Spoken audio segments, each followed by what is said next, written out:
Well, well, well. Well, well, well. Or as Alex would say, welly, welly, welly, welly, well.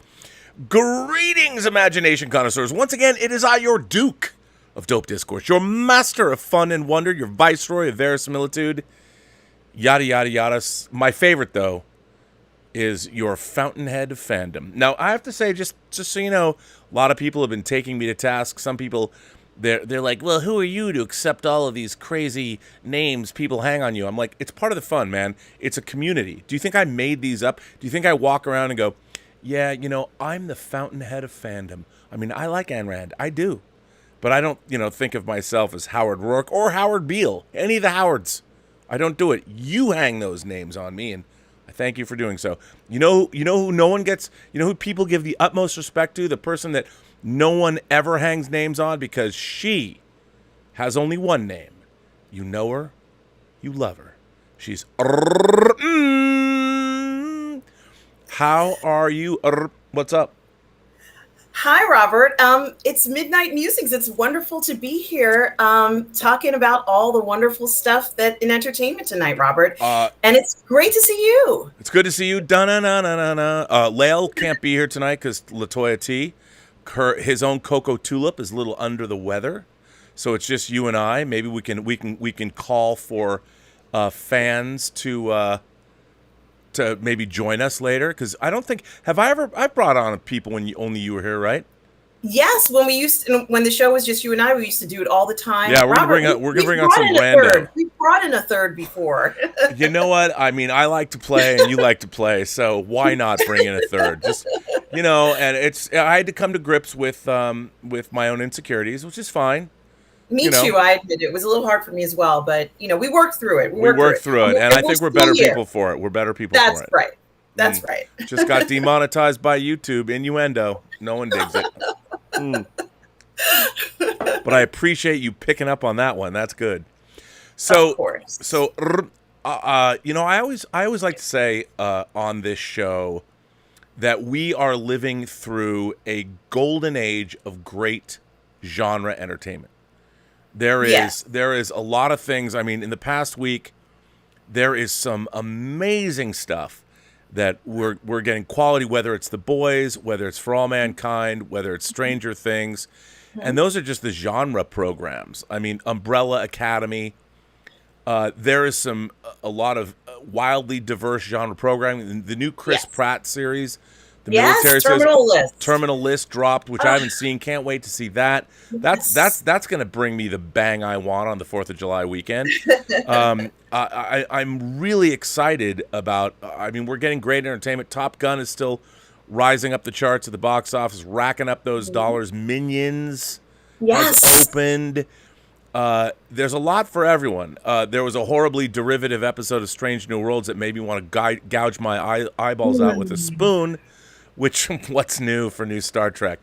But Shameless, really Shameless, which really, again, it's funny. I try and find things to like every week, and then some they undercut me, except something didn't. But we'll talk about that later. And amazingly enough, let me ask you, now that we're here, it's Midnight Musings. I want you to muse. I want you to muse hard. Pretend you're Happy Hard Harry from the Christian Slater movie. Pump up the volume. I give you the floor. Tell me what floated your boat this weekend? What turned your crank? What did you see or hear or experience aside from Susie and the Banshees and Spellbound over the end credits of Stranger Things episode 9? Oh my God, how awesome was that? Wow, great music choices. Tell me, what did you love this week?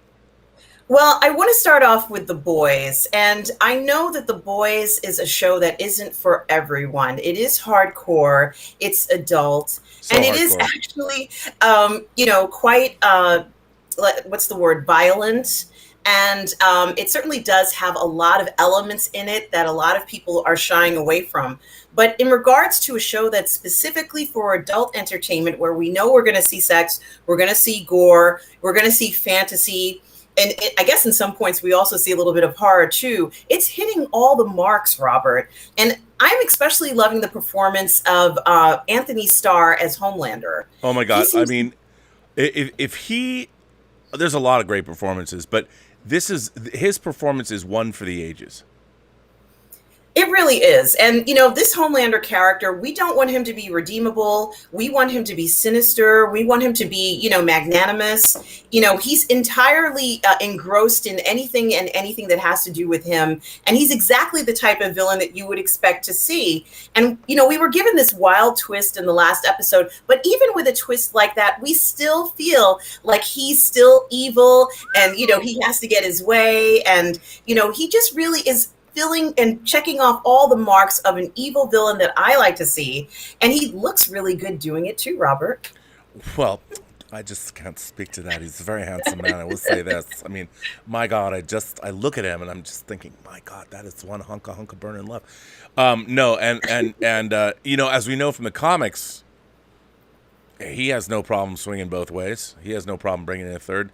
But I have to say that you're right. I mean, I have to say, when I thought they couldn't go any further, yes, Herogasm and all that, and a face full of splooge when Mother's Milk really got some Father's Milk in his face. It was not lost on me, but he got hit. I think it was season 1 or season 2 by the same person using his phallic penis just to go all over Mother's Milk. He got all kind of touched and caressed by that in a season or 2 ago. And of course, Mother's Milk is the poor unfortunate soul who opens the door to Herogasm, only to have it revisited all over again, just like a serpent. It was like a snake, Robert. Whoever did the CGI on this did it with grace. What an amazing phallic service we saw in Herogasm, but I do feel for Mother's Milk, who has never let us down in the dignity and respect he has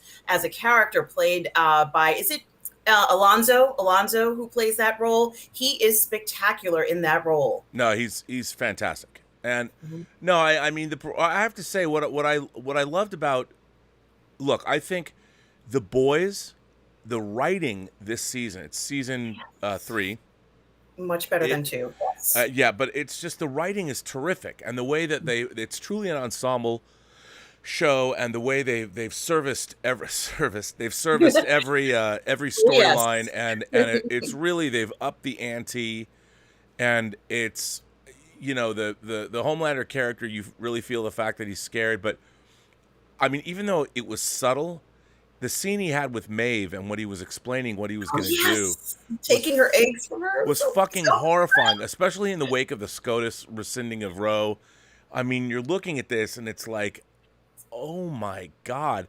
And what's really interesting is, I understand that The Boys is supposed to be, an over-the-top satire, but I think it's delivering some of the most potent and cogent political commentary on the state of the United States right now. They probably didn't intend that when they were doing it. No, they had no idea this was going to happen. No, and oh my, I mean, because I honestly think, in a way, we are living in a dystopian satire, as the days go by. And it's very funny because, for everybody that talks about they want to have gun rights to protect themselves from the government, and then our SCOTUS limits what the EPA can do, or says, you know what, anybody in New York can carry guns, and there's going to be no abortion. I mean, you couldn't write this. No. Like, if I was writing a modern Dr. Strangelove, I couldn't, and then watching all the political backbiting that's going on, and it's I think The Boys is a great counterpoint. Every time I go to the gas station, I have to laugh. I just laugh. I'm like, ha ha ha ha. But I do think that The Boys is, I'm really sad there's only one episode left. Well, I am very sad about it too. That Herogasm episode was absolutely remarkable, because even I've seen things that I've never seen in my life, and I can assure you that I have seen quite a bit in my lifetime. What have you seen?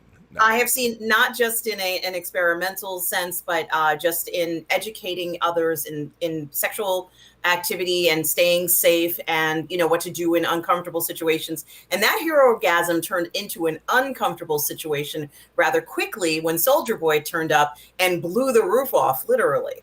And not in the way we like.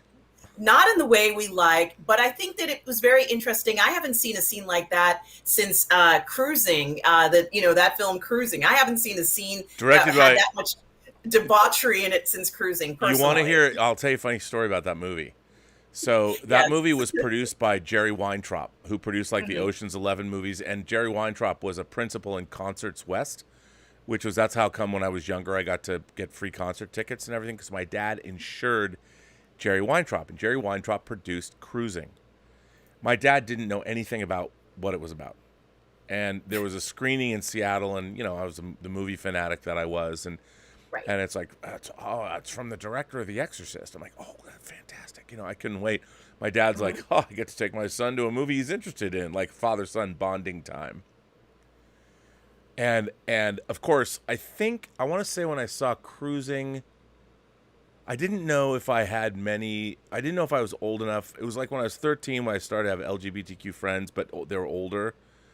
I didn't understand what the rough trade leather daddy scene was. I had no idea what that was. Right. But it was fascinating. It was like going on to an alien, like I looked at it as a science fiction movie going into an alien world. For those of you who don't know the movie Cruising, it was directed by William Friedkin, who directed The Exorcist, who directed French Connection, The Boys in the Band, who directed Blue Chips, if you're a basketball fan. He directed The Guardian, which he disowns, and he directed My Beloved to Live and Die in L.A. He directed a film based on a novel called Cruising, which was set in the New York gay leather underworld. Of leather daddies, a lot of chaps, a lot of 70s and 80s, late, and so in it there is a murderer who is picking up and killing gay men, and it's very explicit, and they shot it at real leather bars, and there's a lot of stuff going on in the background. I mean, it's very authentic because that's what William Friedkin wanted. And here was something that I have to explain. I have to tell the story. So when I was at USC, William Friedkin came and spoke. And he told this story. He said, in Cruising, whenever there is a murder, you can actually see as the murderer is using a knife, he intercuts a scene of hardcore anal intercourse that he intercuts with each knife stroke. And he's explaining this on stage at USC, and I'm like, come on. So, of course, after he was done speaking, and he talks about how he showed it to the MPAA, the ratings board. He showed it forwards and backwards. He wanted to make sure they were, because, he's Mr. Subliminal after The Exorcist. Right. And I'm like, that can't be. So I go and rent Cruising. This is course. like sure enough, he wasn't kidding. And when you slow it down, I mean, it's only like 4 frames, but it's full on thrust.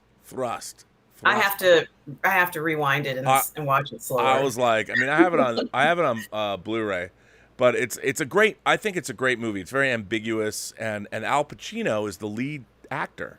Yes, a very unusual role for him. Yeah, and I want to say is his girlfriend Karen Allen. I don't remember, but he goes undercover as a cop, and he's disturbed, and I think it's actually a great film. But it was heavily, when they were making it, it was a target of the ire of the gay community in New York because they thought it was being exploitative, and when they were filming it, it was people were honking their horns and all that. But Herogasm, it's funny you say that, it did remind me of Cruising. Yes, didn't it though? Because in Herogasm, all this scandalous shit is going on, but it's going on in the background, and you're panning on our main, like Starlight's walking through the most insane debauchery, but they don't, and that was kind of like Cruising. You saw some of it, but I mean, it was crazy. And poor Huey ends up in there nude because that's how he teleports. He ends up nude and he's all exposed, and people are like, oh yeah, like seeing him, and he's a good looking young guy. He's a good looking kid, but like they want to Dennis Quaid, Meg Ryan's kid. It's a good kid. That's right. Kid. He's very charming. He's got this boy next door charm, but he's got, he's the size of let's say a very tall young man and attractive, good body. So I can see how they would be interested in him.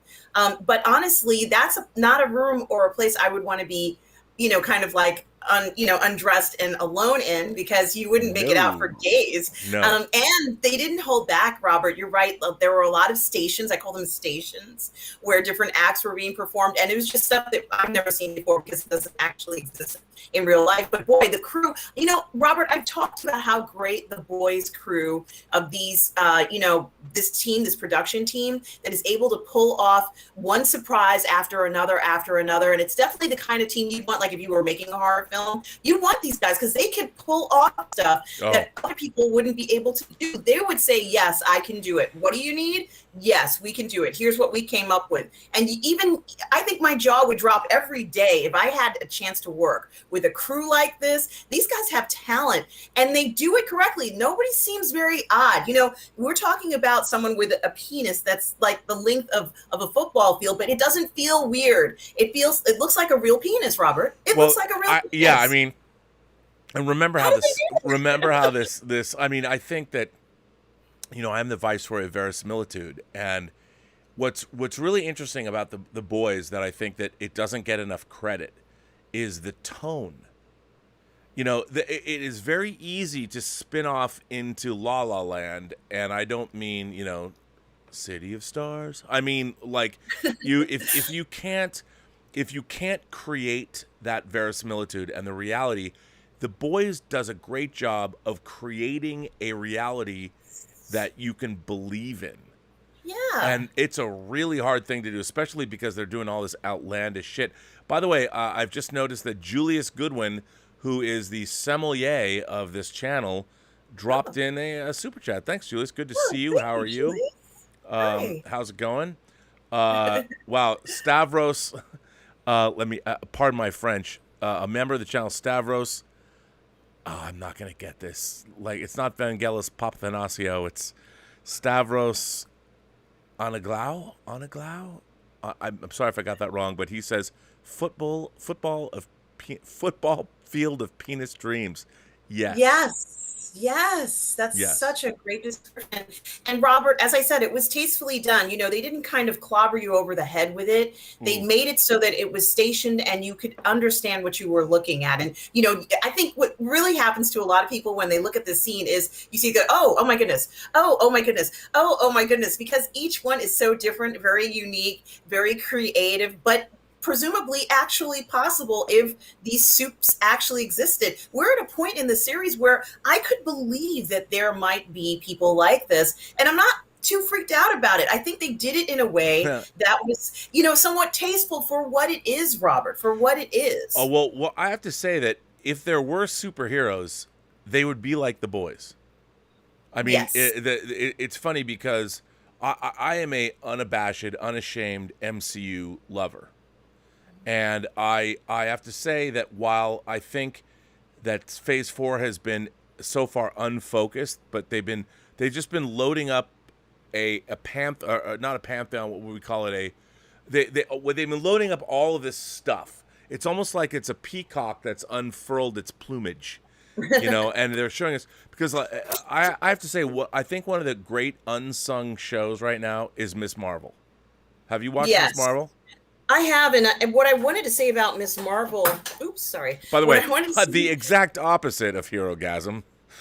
Yes, the exact opposite of the Boys. Well, something. The one thing I can say about Miss Marvel is that what I like about it, and I've watched quite a few episodes, and it is, in my opinion, meant for young adults. Yeah. And I think young adults will watch this and they're going to enjoy it. I'm sure there's a ton of young adult females who are enjoying this show tremendously. What I wanted to say is that it's a wholesome family show. And isn't that what Disney is known for? Doing shows that are wholesome, that your family can watch. She's a sweet young girl, very, very pretty girl. And, she has these superpowers and she's going to, do good deeds. I mean, this is a wholesome family show, and a person can bring their child and watch the show, and you don't have to worry about anything inappropriate in it. This is really refreshing to see stuff like this back on Disney Plus. Where has this been for like the past few years, Robert? Where? I have to say what I really love about this show is, I tend to look at things with a sense of scale. And when I look at something, I ask myself, okay, what is it that they were trying to achieve, and did they achieve it? So I don't want everything to be, say, Apocalypse Now, Yes. or Infinity War and Endgame.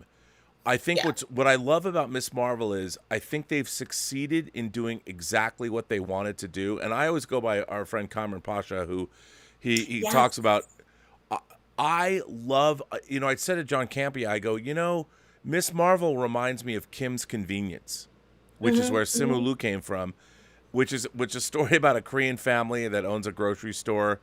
And what I love about it is it loves the family. I love the family that I'm watching. Yes. I love all the characters.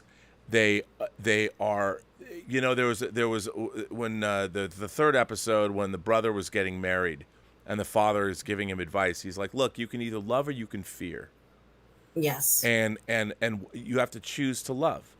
And I know people might say, well, these are platitudes. I hate that. I think a lot of our genre community is rejecting the show without actually watching. Like you need to scale when you watch something. You have to scale what it is you're watching and ask yourself, are they succeeding in the milieu they're trying to succeed in?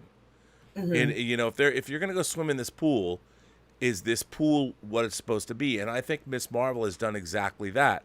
I mean, it's like My Big Fat Greek Wedding, but with Pakistani Muslims and superheroes.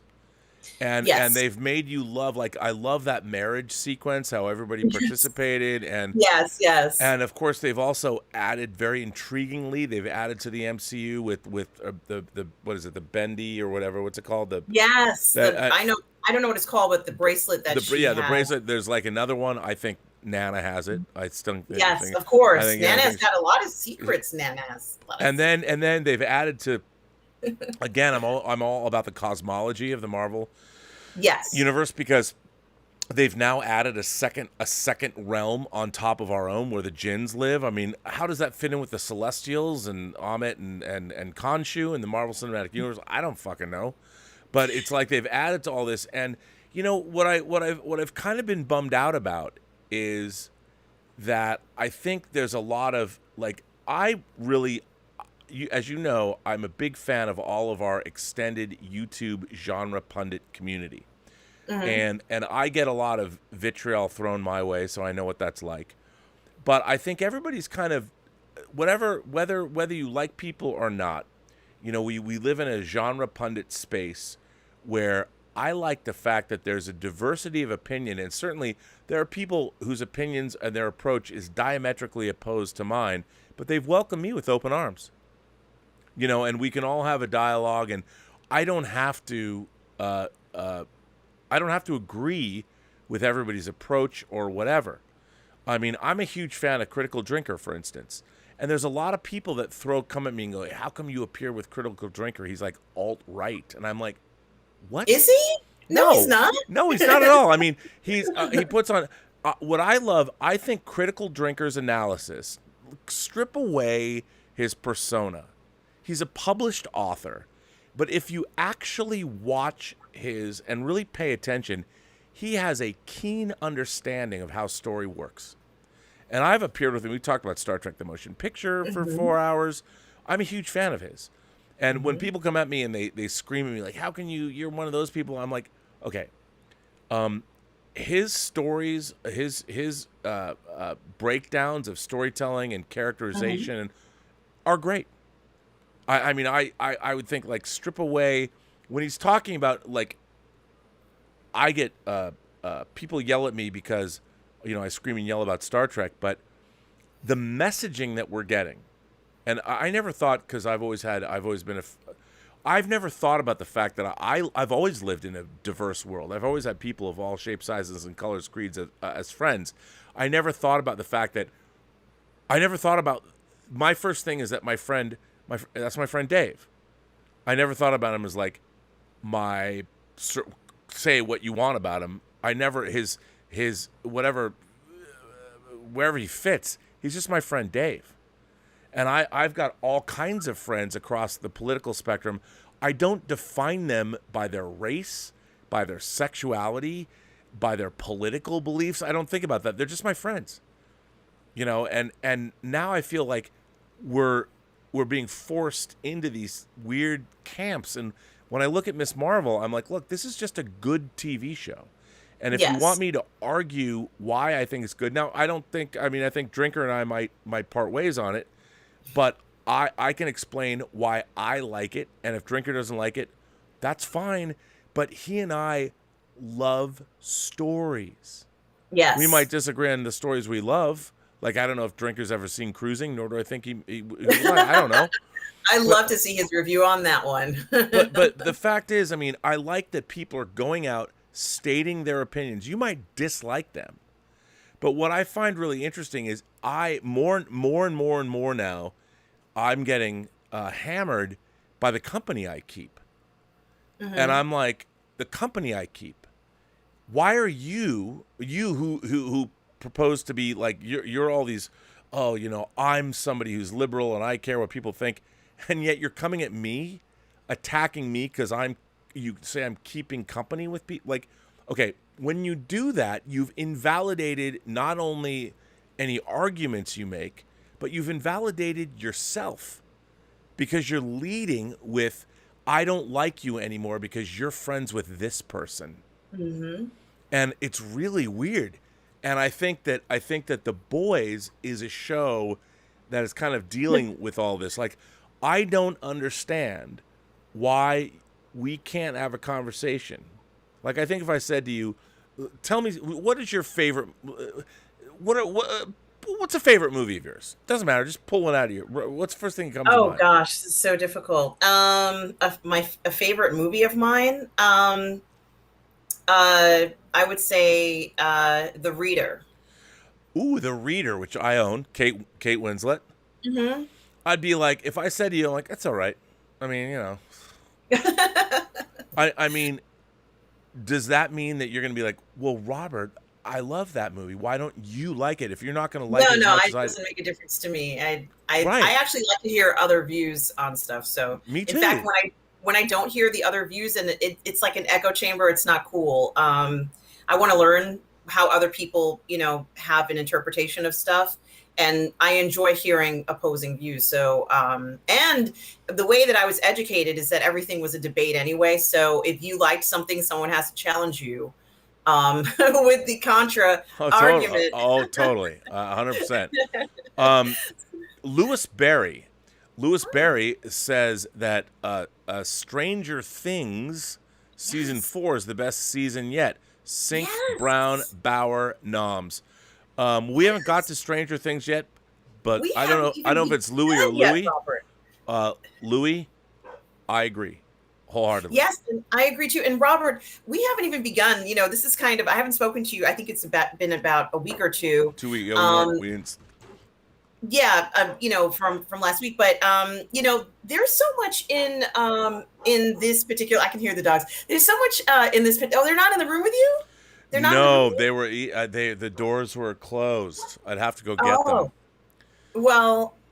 Well, maybe you'll get them later. But what I was going to say is that the thing about The Boys too that I noticed after the Herogasm episode, what I noticed is that in regards to the Butcher character, we're seeing a lot. We saw a lot more in this episode about his personal experiences. Oh my God. It's incredible. I mean, you're going from Herogasm. Where do you go from there? Where do you go now? Well, that Butcher flat. I knew when like last week's episode started with a disclaimer. Yes. So did episode 7, yes, and I'm like, they're like, we're going to talk about things like suicide. I'm like, wait, what? And that first of all, Carl Urban. So wonderful. The acting on this show is so great across the board. I mean, between the deep. Yes. We're going to talk about that, Robert. Wow! There was so much to talk about. Between Mother's Milk, between the Deep, between A-Train, between Huey, Soldier Boy, Huey, Starlight, Black Noir. Okay. I know. We're gonna have a Herogasm. I just first of all, You know what? I was always like, why doesn't Black? And we saw Black Noir without his top on. You know, Yes. back with I'm a Stan. I stand for Stan, Giancarlo Esposito, but the character of Stan I love. Mm-hmm. Oh my God. Yeah. The Black Noir animated. Yes. I've never seen anything like that before, Robert, ever. Not even in things like, Felix the Cat. I haven't seen a mature cartoon like that really I don't believe I've ever seen anything like that. Have you? I mean, no, not like that. But I'll tell you one thing. I never want to see Black Noir's actual face after seeing that animated sequence. I'm like, the fact that the boys can, and I've read and seen all kinds of shit. I've seen the worst kind of shit. And when I watch this, I'm just like, that animated sequence. Absolutely spectacular, Robert. And the way they make you feel, like, I was like, oh my, like the fact that this show is so extreme. Mm-hmm. I mean, I don't want to, my favorite director of all time is Stanley Kubrick, but I feel if Stanley Kubrick directed a superhero TV show, he would make this particular, and it would be this season of The Boys. He would, because you got Eyes Wide Shut and Herogasm, and I mean, the whole thing's Clockwork Orange. It's Barry Lyndon. It's insane, but that Black Noir, I mean, animation is not cheap. No, and the animation was good. Animation. Oh my God! From the colors to the let's say the voiceovers, the voice actors.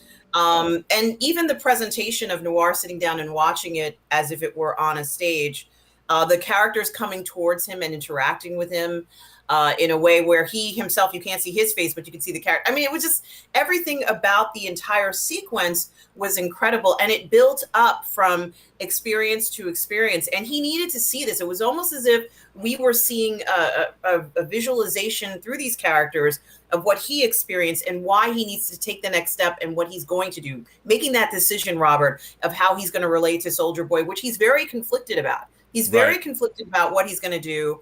And I have a feeling that Black Noir might be the one person who can actually handle Soldier Boy. I don't know why I have that feeling.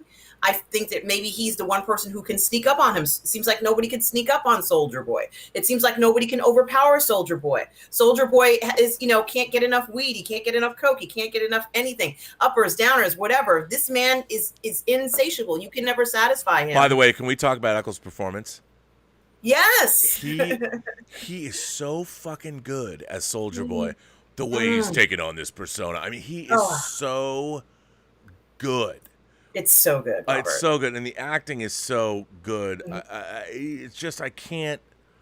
That thing. I watch a show and I'm astonished. Yes. At how good it is. I'm astonished because it's funny because the quality of the writing and in this show. I mean, Eric Kripke and his mad genius and Seth Rogen and Eric Goldberg. Proud of this work. I mean, look, you don't have Seth Rogen, a star like Seth Rogen, come on and jerk off on a national television show, an international television show, the way he did to an older woman. I mean, that was from. I loved that. I loved that they did that. Crazy shit. Crazy shit. I just watched Good Luck to You, Leo Grand, where Emma Thompson is having a sex worker and they're having sex. And this kind of reminded me of it. And I thought to myself, wow, is this going to be something that's kind of reinventing what we see? And Tom is saying that we do have a lot of super chats, Rob. We do. So Tom, by the way, Tom himself says, Rob, you're back from yelling at clouds. Just kidding. Good to see you.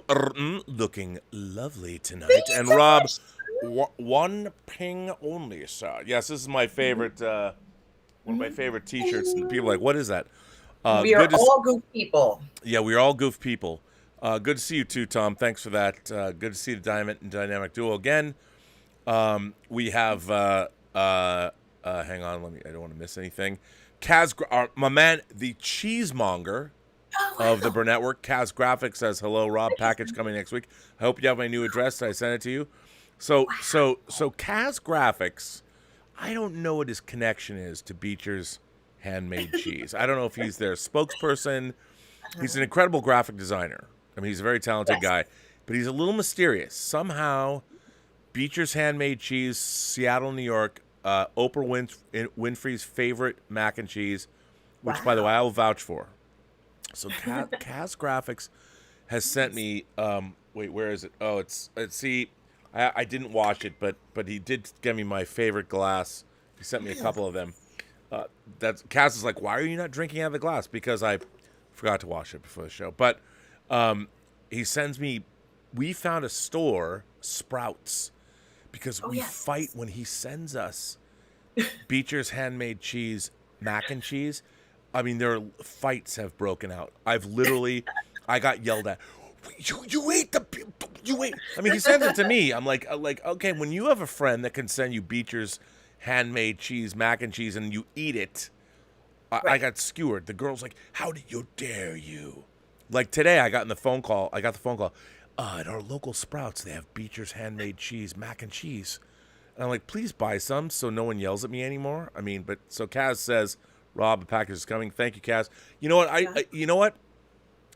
Even if they don't, but by the way, Beecher's handmade cheese is sponsoring an award for the film festival. Now it seems a long time, but we haven't forgotten. But I would say if they ever want me to do it, I'll do a free ad. I'll make a commercial for Beecher's handmade cheese. Their cheese sure is fantastic. Their flagship cheese. Oh my God, do I love it? And I wouldn't know about it without Kaz Graphics being the official cheesemonger of the Burnettwork. Kiki. Kiki brings back one of my favorite bands, the Scissor Sisters. I know I love the Scissor Sisters. Jake Shears is from Seattle. Kiki says, I think everyone is too involved with what everyone else thinks. Politics and stuff like that has become the main basis of a person's character nowadays. We want to win an argument, not find the answer. Kiki, chef's kiss. You're absolutely right. I think that's especially appropriate for individuals like politicians who are supposed to find answers. Yeah. So it becomes even more significant in that scenario. And we are seeing a lot of time that they're wasting and not really coming up with valid solutions. So, yeah, it's unfortunate. Yes, I totally agree. By the way, this next one, this is great. Comes from AAA. Says, and you're going to love this. Yes. Hey, Rob, would you say that if you scale the movies and TV shows you watch, would you love them rather than just liking them? Because for me, even if I understand what a movie is trying to do, it doesn't make me love it. What do you think? That's very interesting. And I think that, I think that individual likes and dislikes are very important to, what you spend your time watching and doing and feed into those interests. Oftentimes I've heard people say, well, I prefer the books anyway.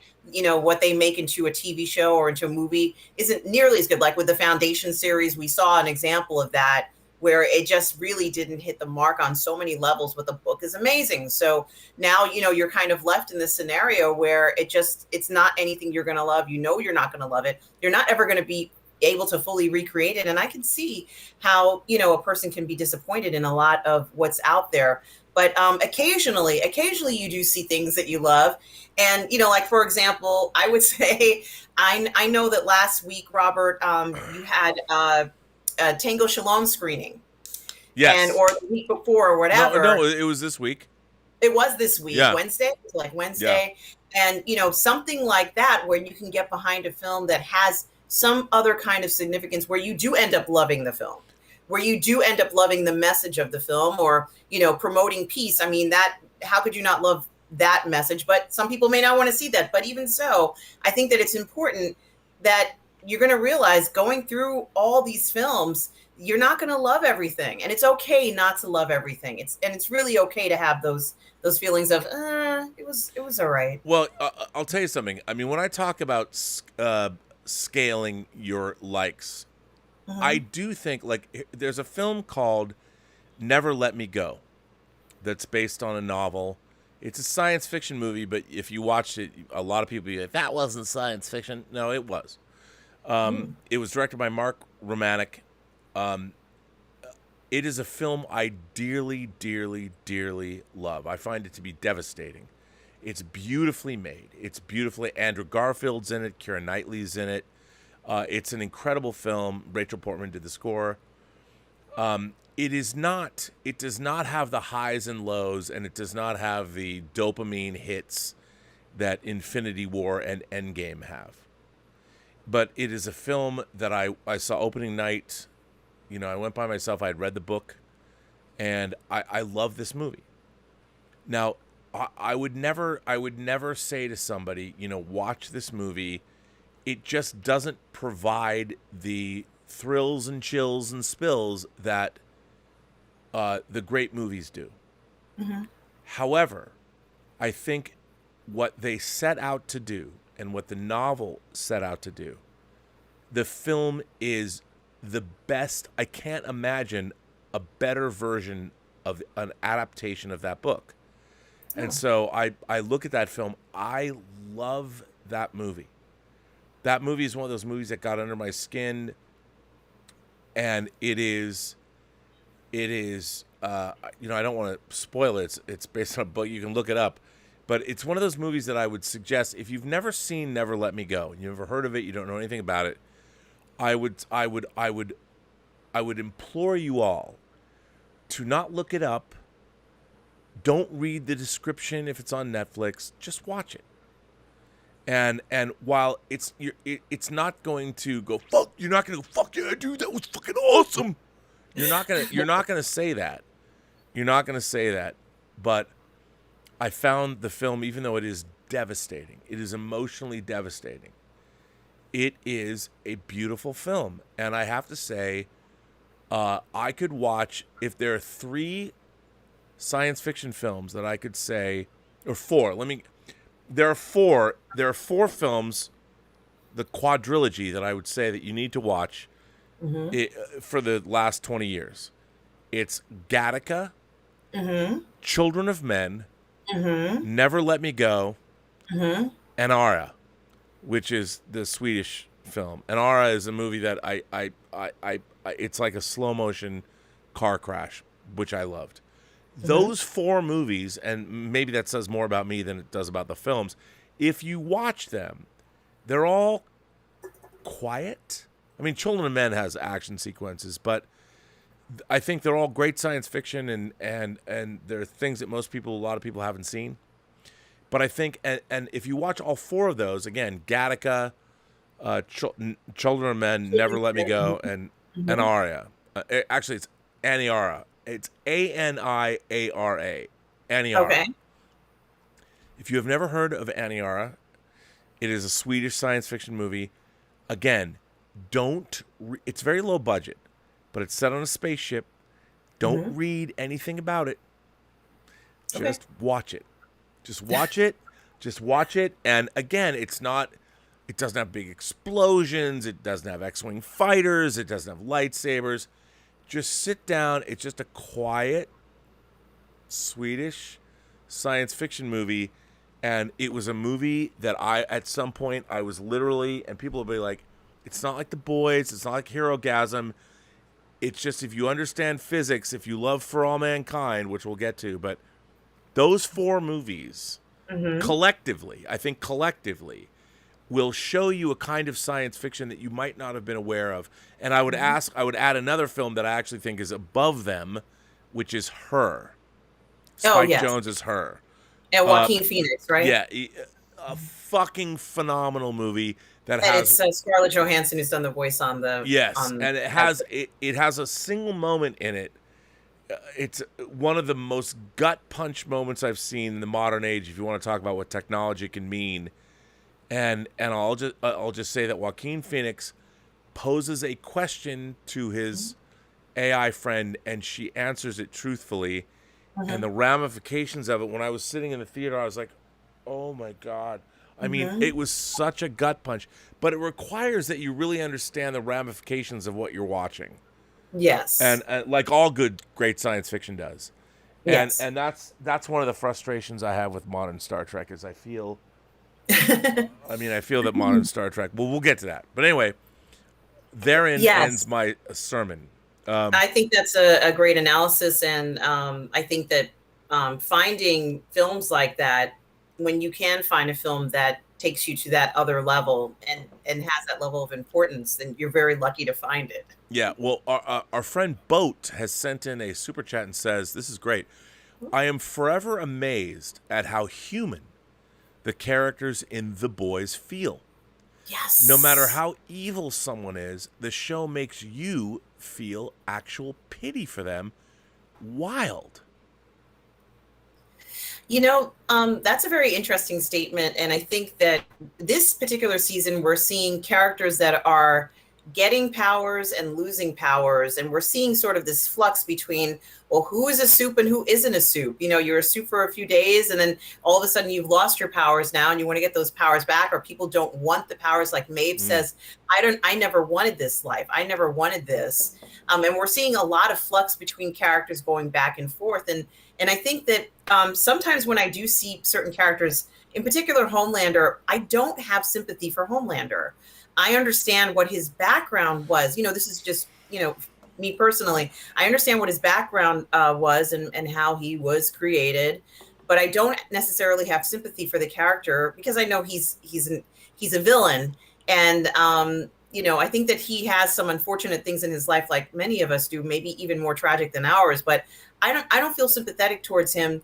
And there's quite a few characters in the story that I do have some kind of sympathy towards. But for me, it's difficult to build up the sympathy only because of the amount of manipulation that's occurred in their lives. And it's not just manipulation in their upbringing, but also manipulation that they've kind of either been coaxed into or agreed to do. Ultimately, I view Homelander as, a villain, but he has like a certain class and style to him in public that I love. I love his classy take on being a bad guy. And he's going to smile, at you as he burns your or destroys your entire world. There's one part, Robert, where he says, if you guys don't let me do what I want, I'm going to destroy the entire earth. And I thought to myself, and this is why he's my favorite villain of all time, to even say something like this. And it sounds like something out of a comic book, doesn't it? That sounds like a threat from a comic book character. Well, yeah, but he would do it. I mean, I think back to my very favorite moment of any, it seems cliche now, but my very favorite moment of any comic book villain, by the way, thank you, So Toys, for announcing Yes, and thank you for sharing your opinion. I think it's very interesting to hear your views. Yeah, no, it's great. So when I read Watchmen for the first time. Yes. The end of issue 11. So it's hard to explain to people now. Watchmen came out in the mid 80s. There was a comic renaissance, and it for me began with the direct sale market, and you had Frank Miller doing Ronin for DC direct sale. But when the superhero renaissance came, and there was a lot of indie stuff. There was First Comics, and there's so many different comic companies. But when the big two, Marvel and DC, started doing their crazy things, like Marvel did Marvels with Alex Ross, and so DC did things like Crisis on Infinite Earths, and I mean, I have so much of that stuff here in hardcover. And Watchmen, though, blew my mind. And when it was coming out, now it's like it's been a movie and a TV show, but the comic, when it was coming out, you're waiting to find out what the hell's going on because it was a mystery, and issue 11 is when all is revealed. Everything that happens is revealed. And Ozymandias finally tells Night Owl and Rorschach, what he's been doing. And what's going on with this entire thing, with Pyramid, with the whole deal. And by the way, if you've seen the movie, please read the comic, because it's like Akira the movie. If you've seen Akira the movie, it's good. I love it. Changed my life. It's all great. But the manga, is ginormous, and it's way more satisfying. But when you read the Watchmen comic, and they change it in the movie, but in the comic it's like, I'm paraphrasing. I'm not some Republic serial villain, Dan. Republic serials, by the way, if you want to know what you should watch, The Adventures of Captain Marvel, Shazam, They made, for those of you who might not know, in the 1940s, they made a Shazam, yes indeed, a Captain Marvel serial, which is fucking awesome. It's called The Adventures of Captain Marvel. If you did not know this and you think you're a superhero movie fan and you've never heard of or seen The Adventures of Captain Marvel, well, I'm gonna pull rank and go, shame on you. You should have, because anybody who's worth their salt, and this is my problem, there's no scholars anymore. Watch The Adventures of, and by the way, yes, it's black and white, and there's no. Yes, it is black and white. I was going to say it was in black and white. I mean, just so you know, but it's awesome. And if you watch it, you'll see so many things that you've seen later, but it's really good. And the Captain Marvel suit looks amazing. But when Ozymandias says that and reveals himself to be this villain, he explains the whole plot, and then he says, and do you think I would monologue? I mean, I'm paraphrasing. He doesn't say monologue. If there was any hope of you interfering with what I was about to do, well, I already did it. I did it, like he says, 38 or 36 minutes ago. And then as a reader, I was like, I'm reading a comic book. And when it was all revealed, I could not fucking believe what I was reading. I'm like, I'm literally holding a comic book. And it was the first time in my life I was holding a comic book, and it all dawned on me what was going on. It was explained to me. And then you turn the page, the last page of issue 11, and you see Rorschach and Night Owl. It's like a kind of a 50-50 weird. They're facing the same direction. And Dave Gibbons has drawn it. The look of realization has come across their face. And then it just goes, it like the wind comes and blows to white, and there's just white panels. And that's the end of the comic. Like and the realization comes, and I'm like, it was the most hard-hitting gut punch of an ending of a comic book I have ever read. And the thing is, talking about your expectations of scale, maybe somebody will come to Watchmen again in 50 years and not know what it was. But not right now. No one's going to read Watchmen and have any kind of, unless you read it at the time when it came out, you cannot possibly understand how shocking that was to read at the moment that it came out. And now this is not me as an old man yelling at clouds. It's me understanding that when a society first encounters a trope, it didn't exist before, then it did. When the society sees this, and that's, in terms of entertainment, that's an exciting moment in culture. Yes. That it's no criticism that you weren't there to see it. I wasn't there to see Wizard of Oz for the first time. I've always wanted to. I'm like, I wish I could have been alive and seen that transition from black and white to color. How wonderful must that have been for audiences of that era? You know, the era between 1939 and 1941. I mean, can you imagine sitting in the theater and watching that movie for the first time and it goes to color? Or the audience. It must have been spectacular. Yeah, and now we look back at it, we don't even have any consent. Oh, the Wizard of Oz, bing, ding dong, the witch is dead. But which is great. It's fine because we can only look at it the way we can experience it. But I'm fascinated. I'm obsessed by putting myself in the shoes of the people that were there the very first time it existed, like Planet of the Apes. What the fuck? Yeah, that was definitely going, in a direction that no one had gone before, and certainly was revolutionary at the time, and still kind of very controversial now. I mean, now it's been parodied on The Simpsons, so I don't even know if it's possible. Planet of the Apes changed my life when I was 5 years old and saw it on TV. Yeah. I've told the story on this show before, but it was, I mean, yeah. And unfortunately, I think that now with the cacophony of, we now live in a world where we are the center of our own realities. We bring our entertainment to us. Like, I'm going to curate whatever I want, my songs, my pictures, my whatever. But before social media, we didn't. It didn't come to us. We had to go to it. Mm-hmm. And that's changed. And also the makeup in Planet of the Apes in each of the films, in each of what was there, 6 of them? Conquest of the Planet, Return 5. of the Planet of the Apes, Escape from the Planet, Planet of the Apes, Beneath, Escape, Conquest, and Battle. First and Battle. Okay, and there wasn't Return to the Planet of the Apes. No, that was the TV. Those are the TV show movies. Okay, so the makeup in this series, even though let's say it was just I guess facial applications, I thought it looked fantastic.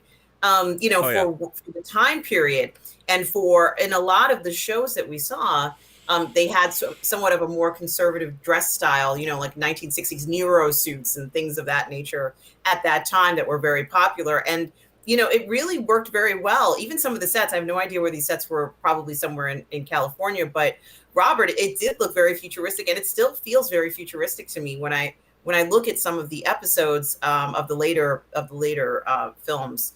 Not the first few, but the later ones. So I think that they did a great job in doing that, and even the idea of, the time travel situation, let's say, and then having, I guess it's Cornelius, maybe it's not Cornelius or Caesar themselves be propelled into time back and forth. And I think that no, it was Cornelius who was back. It was Cornelius. Caesar's their child.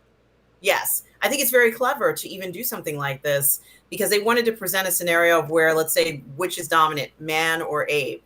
And, the comments, of course, were all the natural history debates of the time, and they're still going on, right. Natural history museums that people think are weird, or some people say are great, depending upon what their approach to evolution is. There is one line, I'm not going to say what it is, but it's the one that Charlton Heston says when one of the apes comes near him and he says, "Get away from me." And get your stinking paws off me, you damn dirty ape. I love that line because, because of just what it's saying in general. They were not expecting him to verbally respond, but, his own, let's say, I'm going to say prejudices towards the apes even comes out in it. And certainly it's implied by it. And at the time, this is 1960, where there's this battle about it. And there really was a battle, except for, rather than, let's just say, Planet of the Apes, it could have been battle of social status in America. You could kind of switch the words around and kind of figure out, well, what is this actually saying? There was even a hierarchy within the ape population, which does actually exist. Well, the orangutans were the smart apes. Yes, that's right. The Dr. Zaius was part of the proletariat or whatever. That is right. And he's like, no, there's no way. No, humans did not speak. And then the doll going, "Mama," or whatever. And then Dr. Zaius is like, "Of course we knew. We knew." Yes. And they're covering it up. We had to hide it from you. I mean, it's so. And the film, even at the end, when Taylor and Nova are going to ride off into the Forbidden Zone, Taylor's like, shirtless Charlton Heston looks at Zira, Kim Hunter's Zira, and is like, "Doctor, I'd like to kiss you goodbye." And she's like, "But you're so damn ugly." They did have chemistry, Robert. It's very awkward. And then he kisses her goodbye, and it's like, and she's kind of like tickled by it. Mm-hmm. And we've talked about on this channel, this YouTube channel, one of the ongoing debates is, would you fuck an alien? Or a robot, even. Yeah, well, yeah. How far would you go? And of course, we use Pearl the Xenomorph. She's actually in the next room. Mm-hmm. Pearl the Xenomorph is going to be here. It's funny because I am like working on this. I mean, it's hard to. Wow, it looks great, see, Robert. Like all the physical. Wow, it's changed quite a bit since the last time I was there. Oh, there's leaps and bounds. There's so much stuff in here you can't even. I mean, the TV. Soon it'll all be revealed. But the idea of we talk about Vulcans. Amanda Grayson, who's a human woman, has a relationship with Sarek, a Vulcan. So the idea is on this channel, for those of you who might be watching for the first time, we have an ongoing debate. If you could have an interspecies relationship with an alien, how far would you go? Like Vulcans, of course, you look at T'Pring on Strange New Worlds. Come on, she's hot as fuck. Why wouldn't you go there? Beautiful. Beautiful. She's so beautiful. Absolutely beautiful. So was Arlene Martell, the original T'Pring, who originated that role. Yes, she was. Not too dissimilar in look, ironically. No. In my opinion. And I really liked the line in Strange New Worlds, where she tells Spock, and of course she's not telling him the truth, but she says, I of course, I knew that you couldn't possibly have feelings for the nurse, what's her name? Chapel. And I'm like, she is lying through her teeth. She's just making him feel guilty because he was tonguing that nurse. Like, this was such a nice scene, but that's when I thought it was going to continue to be the Love Boat, Robert. I wanted the Love Boat. If they're going to give me the Love Boat, I'll take the Love Boat. But I don't want to see that Gorn disaster, a Gorn disaster that made me want to literally get sick, Robert. I was watching. By the way, they ruined a noble spacefaring race. What they set up, and even the writers, like, well, here's the thing. When I read a writer, and they did, I tweeted this, who wrote that episode. When I read a writer say, well, Kirk didn't know, I'm like, fuck you. Like, you can suck my balls. Don't you dare say Kirk didn't know something. Do not, if you're going to write for a TV show that is a legacy show, do not disparage. Don't put your own, never disparage a character that has existed for half a century. You are not worthy. And not only that, you shamelessly ripped off Alien, Aliens, and Predator. Yeah, it was definitely an Alien ripoff, and it was a bad one. It was horrible. It was terrible. And let's put in Newt. Now here's the thing. Those creatures look terrible. Here's the thing, writer. I say that, writer. Like, first of all, let me just say, I'll flat out say it. The writing on this week's Strange New Worlds episode was terrible. It was a kid writing. It was a kid who was writing a report not based on the book he read, but the Cliff's Notes he bought and wrote the day before he had to turn in his report, not understanding. It was so liberally ripped off from Aliens, and here's my thing. I want to say this, writer, you fucking hack, and I'll say you're a hack, and the fact that they allow you to be interviewed. Let me ask you this, writer, who I don't even know your name. I did tweet an article about you. Please explain to me how the life cycle of the Gorn that you explored in this week's episode, you gave it some highfalutin title when it should have just been The Ripoff, like a Next Generation title. Please explain to me how the creatures that you showed us this week are spacefaring creatures that have better technology than the Federation. How does that life cycle work? In your mind, as you're ripping off Alien and Aliens, how do the creatures you show us within their life cycle have a vibrant, technologically advanced race where if you have them fighting as they essentially emerge from the womb, how do those alpha creatures then have language and science and physics, and how do they have spaceships? Draw me that line. Explain to me your evolutionary biology history of how one of those creatures that we saw in 30 years is part of a space navy. You fucking hacks. It was sloppy, it was lazy, it was boring. It was not a great episode to watch. By the way, it also showed that every crew member on the Enterprise, including Pike, is an incompetent boob.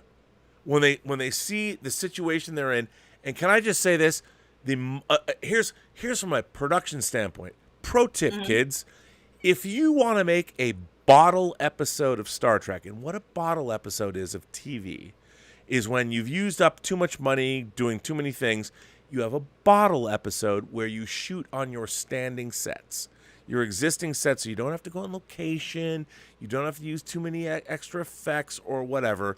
So you shoot on the set you have. A great example of an episode like that would be the Doomsday Machine. In the original Star Trek series, the Doomsday Machine, same sets, but they have a secondary starship, the Constellation, that's been attacked by the Doomsday Machine. They have two different starships, like this episode. But, and by the way, when they show the wrecked Constellation, they actually bought an AMT model kit and redressed it and shot it. In this episode, they ask us to believe that they have a ship that looks exactly like the Enterprise, a Constitution-class ship that's shrunk, that's half the size, and yet your standing sets are the same size.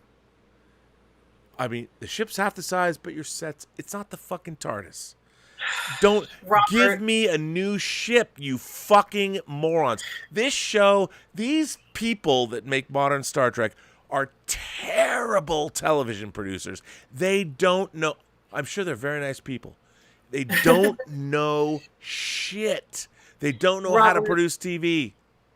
I thought it couldn't get any worse when we got that low budget fairy tale bullshit episode where people are dressed up in, what was essentially all whatever they had on set, which was they pulled stuff out of trunks, and they decided they were going to do a fairy tale episode, which, by the way, is only appropriate for the second or the third season of a well-established, heeled, doing well, series where you could say, okay, yeah, I can run with this. I can run with like a fairy tale episode, and let's go ahead and look at all the tropes and learn something new and learn some interesting fact that we found out, some little secret. But there was absolutely nothing to it. It was incredibly boring. It was not appropriate for this level. We don't know enough about these characters to even go there with this. And after all, the doctor's whole thing is focused around him trying to keep this daughter alive. And it just didn't feel like an appropriate type of thing to joke around with Oh right my now. God. This is how he's connecting with his daughter, is reading this book. And now you got to have the entire crew in this nonsensical world that makes no sense. Give me back the sex you were giving me. Give me back the awkward, innuendo parts. I would much rather have a show like that where we can just have fun and have a laugh with it, if you're not going to go into an intellectual route, because this is not intellectual at all. And Star Trek has always been intellectual. It's always given us an interesting point of view, or two different points of view, and we could kind of debate over it. There was nothing to debate over this. Who gets to wear the red robe? Who gets to wear the purple robe? Who gets to wear the green hat? Who gets to wear the blue hat? It sounds like something out of Dr. Seuss, but you haven't learned anything. Incredibly boring, a waste of time. And then they follow up with this Gorn that makes me just want to I actually got a headache from watching the episode. If I had to see another creature come out of somebody's body and look at it and just say, this is such a ripoff. This is not original. This is very boring. Oh my goodness. And they're pushing it like they were so emphatic about it. This was not their best. They should have stuck to the sex. They could have had a sex with alien episode. Okay. But here's the thing. The fact that for me, when I was a kid, the arena, by the way, based on a story by Frederick Brown, the first time they introduced the Gorn, and the only time you see him in the original series, it changed my life. It changed my imagination and the whole thing. And by the way, in 1966, when the Gorn was introduced in the first season of Star Trek, the design of that Gorn, that creature, was iconic. Maybe there's the Metaluna mutant from this island Earth, and there's the Gorn in terms of 50s and 60s memorable creatures. Nowadays, the production limitations of the original series are looked back on and they're made fun of. But I assure you, people, that when I was watching Arena, I took it very seriously. And at the end, when the Metron shows up and talks about equality of mercy and doesn't destroy, and says, we didn't know this about you. We will let the Gorn captain go. Kirk had never heard of a Gorn. You ruined canon. Here's what I don't understand. If you want to ruin canon, make sure your fucking script is Gone with the Fucking Wind or Casablanca or The Wizard of Oz or any movie that was coming out in 1939 to 1941. Pick your movie. Pick your classic film. Do not, your fucking terrible, awful derivative scripts where you're shamelessly ripping off James Cameron and Ridley Scott and John McTiernan with Predator. My God, do you think we're not noticing? It's so fucking awful. It's awful. So awful. And what you did to the Gorns as a character and this, let's make them the big bad. Like it's so funny. The people that want to say that, well, we're trying to do a show that's really inclusive or whatever. It is fucking prejudicial.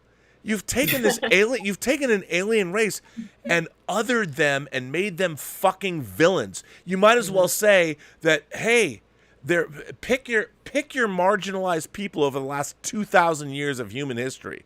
Call them the Irish. Call them the Christians during Rome. Call them the Jews during World War II or the Chinese during World War II. Pick your oppressed group of people. The Gorn have been completely turned into these monstrously propagandized, awful, awful creatures. And I'm like, You people, and I mean, what do you mean, you people? I mean, you people do not understand the keys to the kingdom that you've been given. You have turned a really interesting alien race that was established as attacking Cestus 3 because we encroached on their territory, and because we looked at them as monsters, it never occurred to us that they might be in the right. And Kirk's like, he doesn't deliver the killing blow. You know why? Because he's never heard of a fucking Gorn before, because we didn't know who they were. Robert, fuck that show. If they had any theme to this show, let's say for the season, if it was really true, if they wanted to have a fun kind of playful show, and I get it, you know, they don't want to go down that route. They want to make it fun. They want to make it playful. Then this episode should have been, you know, the crazy aphrodisiac, you know, episode where, you know, people lose their minds and then it ruins the control of the ship. Give us something fun and playful, and we can kind of laugh at that and, you know, discover something new about the ship itself, or about the people who they're talking to at that moment. Maybe they saved the day. Give us something, you know, that we can kind of laugh about. But there was nothing to laugh about in this last episode. It made me absolutely disgusted. I just want to erase my memory. I want someone to pull the memory of that episode out of my mind, but I cannot. I cannot erase 5 and 6 creatures popping out of this person like it was a, you know, Jiffy Pop. It was the most ridiculous thing I've ever seen. And then those creatures fight amongst themselves to find out who's the dominant alpha, as if they have intellect to understand that. So here's what's even worse. And people like, Rob, Strange New Worlds, I like it as much as the original. and by the way, I don't want, if you want to say that, it's fine. Here's why I will tell you Strange New Worlds is a terrible, terrible, terrible show. I love Anson Mount. And for the most part, even Leon Singh, the Khan Noonien Singh descendant character, I like her. I like that character. The fact that she's related to Khan Noonien Singh is the dumbest shit ever. I actually like Uhura, the way she's, even though it's stupid she's on the show, I like her. The problem is, this show, they think Star Trek is a goofy, campy product of the time in which it was made. It is, as a reflection, they do not take Star Trek seriously. Here's the thing about Star Trek. Star Trek is not, if you are writing a show, you can't sit there and think to yourself, well, Star Trek is a product of its time, you know, it's in the 60s. No. Star Trek, here's for all you writers out there. I'm going to make a comment about that in a minute. if you're on a franchise property, you have to understand that Star Trek, yes, it is a product of the time in which it was written. But the people that were writing it were not thinking, well, we're alive in the 1960s. They were doing the best they could at the time they made it with the networks and standards and practices. They were trying to make great science fiction that was allegorical, an action-adventure show that was working with television at the time. All the people that are making modern Star Trek look back at Star Trek from the 60s as a goofy, funny, campy, wacky thing. It isn't. You must look at Star Trek as true history from a time that never existed before. It's not wink, wink, nudge, nudge. When you're talking about Vulcan mating rituals, don't turn it into a fucking 50 Shades of Grey joke. I mean, you're right. And the people that are writing this show, they look at Star Trek as a goof. And I figured it out, Robert. I figured it out. So please, sorry. They think that the 1960s and that Star Trek was like Valley of the Dolls. Yes, this is their 100%, approach for this season. 100%. They're looking at this as, you know, I don't remember. I think maybe Suzanne Plachette was in it. You know, all these fantastic actresses who, you know, are kind of like going to these key parties and, you know, experiencing sexual liberation for the first time. And, you know, why not? Let's just go for it on you know, I can't remember what it's called where the crew is at, but why can't I remember this? But they're like, yeah, let's just have that whole Valley of the Dolls occur on the Enterprise. And even if, we have to go to, I can't remember what it's called, but that's their approach. This is how they're looking at it. They are looking at this as a very groovy kind of, sexual freedom, and a person is like, oh, I have a glass, can you throw some alcohol in it for me? And you open up a door. Every door you open, there's someone on a bed having sex with somebody else, and it's all right, man, cool, don't worry, we'll find a room of our own. Like, I do kind of understand. I think I get the approach now, because if that's what they're looking at, if that's how they perceive the 60s, then that's why they decided to go with something that has this level of innuendo, and perhaps even not innuendo in a sense, just completely just out there. We're going to be shagging everybody.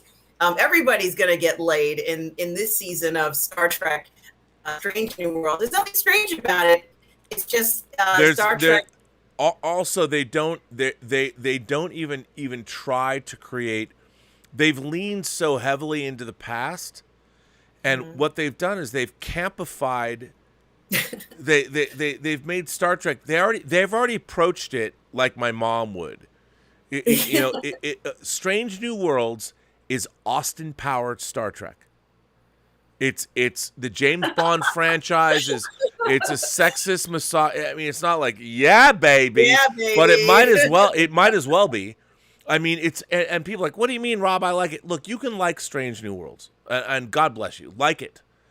But you have to understand what's being done there and where it all comes from, and get the fact that they don't take Star Trek seriously. The whole thing is a goof. And the fact that they're like, we have to have a big bad. Let's take the Gorn, because when the Gorn is appearing in goofy TV commercials with William Shatner, I'm sure the people who are thinking, like, let's make the Gorns the big bad, they don't understand that they're thinking that the Gorns are in that TV commercial with Shatner. They're playing video games or whatever. They don't understand that at the time, it was very serious. And it had something very interesting to say about the human condition. The people who are making modern Star Trek will never tell you the Gorn is anything but a goof, because, well, look at how goofy he looks. I mean, oh my God, it's a man who looks, well, I mean, guys, it was in 1966, and if you understood anything about the sci-fi of the day, the Lord of the Rings, pardon me, that was a book series, but the Outer Limits. I think the Outer Limits monsters were called cows. They had all these goofy, but they played them straight. And the people that made Star Trek were not laughing at the Gorn.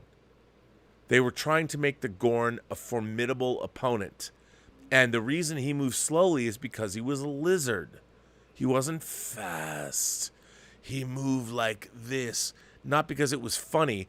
We now look back on it, and the people that are writing Star Trek now, they do not understand how to put historical perspective into their thought process. They laugh. They laugh. I can't help but thinking of the Land of the Lost. It's like they go on this mission. They go over a waterfall. They're in the Land of the Lost. Marshall, Will, and Holly on a routine expedition, and the greatest earthquake ever known, high on the rapid. And you have these. Of course they have encounters out in the wild, and the dinosaurs come every now and then, but then you have these sleazaks, and they were sort of like inside of a place, living in these caves or whatever, and they weren't unintelligent. No, and remember, even Land of the Lost had intelligent creatures, and they were treated with, somewhat a bit of a respect, some sort of consideration. And remember, even in Land of the Lost, they had Enoch, the sleazak from the future, where they had evolved with great intelligence. And Enoch would come back. If you watch Land of the Lost, it's got some fucking bonkers, high concept sci-fi going on. There's some weird, time trippy, timey-wimey episodes of Land of the Lost. That shit was dope as fuck.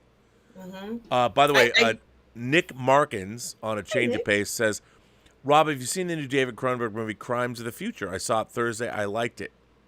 Well, let me ask you, have you seen Crimes of the Future? I have not seen it yet, Robert. I haven't had a chance. What about you, Robert? Have you seen it? Yes. I am a lifelong Cronenberg acolyte.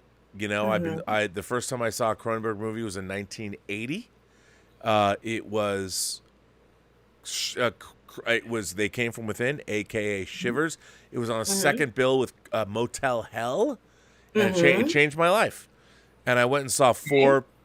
I saw a David Cronenberg Film Festival. I've talked about this before. When Scanners opened, right? And I saw they showed Cronenberg's three previous horror films features. They Came From Within, aka Shivers, Rabid, The Brood, and then they showed Scanners. And I brought like 5 of my friends with me, and I had to beg people because it was rated R in the front of the theater. I'm like, can you buy tickets for me and my 5 friends? And we all got in. It was fucking awesome. It changed my life. I did see Crimes of the Future, and I'd read the script over 20 years ago, and I was really excited to see it. Here's my thoughts about Crimes of the Future. I really liked it. And however, it wasn't quite the script that I had read. There were things about it that were changed. But here's what I felt about Crimes of the Future. I, as a viewer, and by the way, it was beautifully made. I love Howard Shore's score. I love all the actors. I love what was going on. But the concepts in it were very academic. And so I felt the movie distanced me as a audience member. I did not let it envelop me. I felt I was apart from it the whole time. I felt I was watching a very smart professor lecture to me on the potential of human transhumanism. And I never was in it.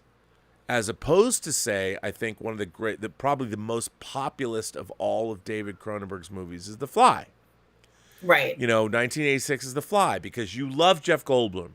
The first thing you see is he hits on Gina Davis, who's a beautiful woman, but kind of also goofy at the same time. And then you see Jeff Goldblum, who's a very handsome man, but also goofy at the same time. And when that movie opens, it's like, I'm about to change the world as you know it. That's how it opens. And then this goofy, awkward, geeky love story. I mean, it's the ultimate. To me, The Fly is the ultimate. Cronenberg's The Fly is the ultimate nerd story. You basically meet a girl at Comic-Con. You tell her you're an amazing magical scientist, and you've created this thing, and you fuse yourself with a fly, and your girlfriend's hoping, that's a great anime. And you're like, oh no, I really did it because I was playing with my erector set, and now I'm fucked. It's the ultimate. I mean, it really is. It's the ultimate fanboy movie.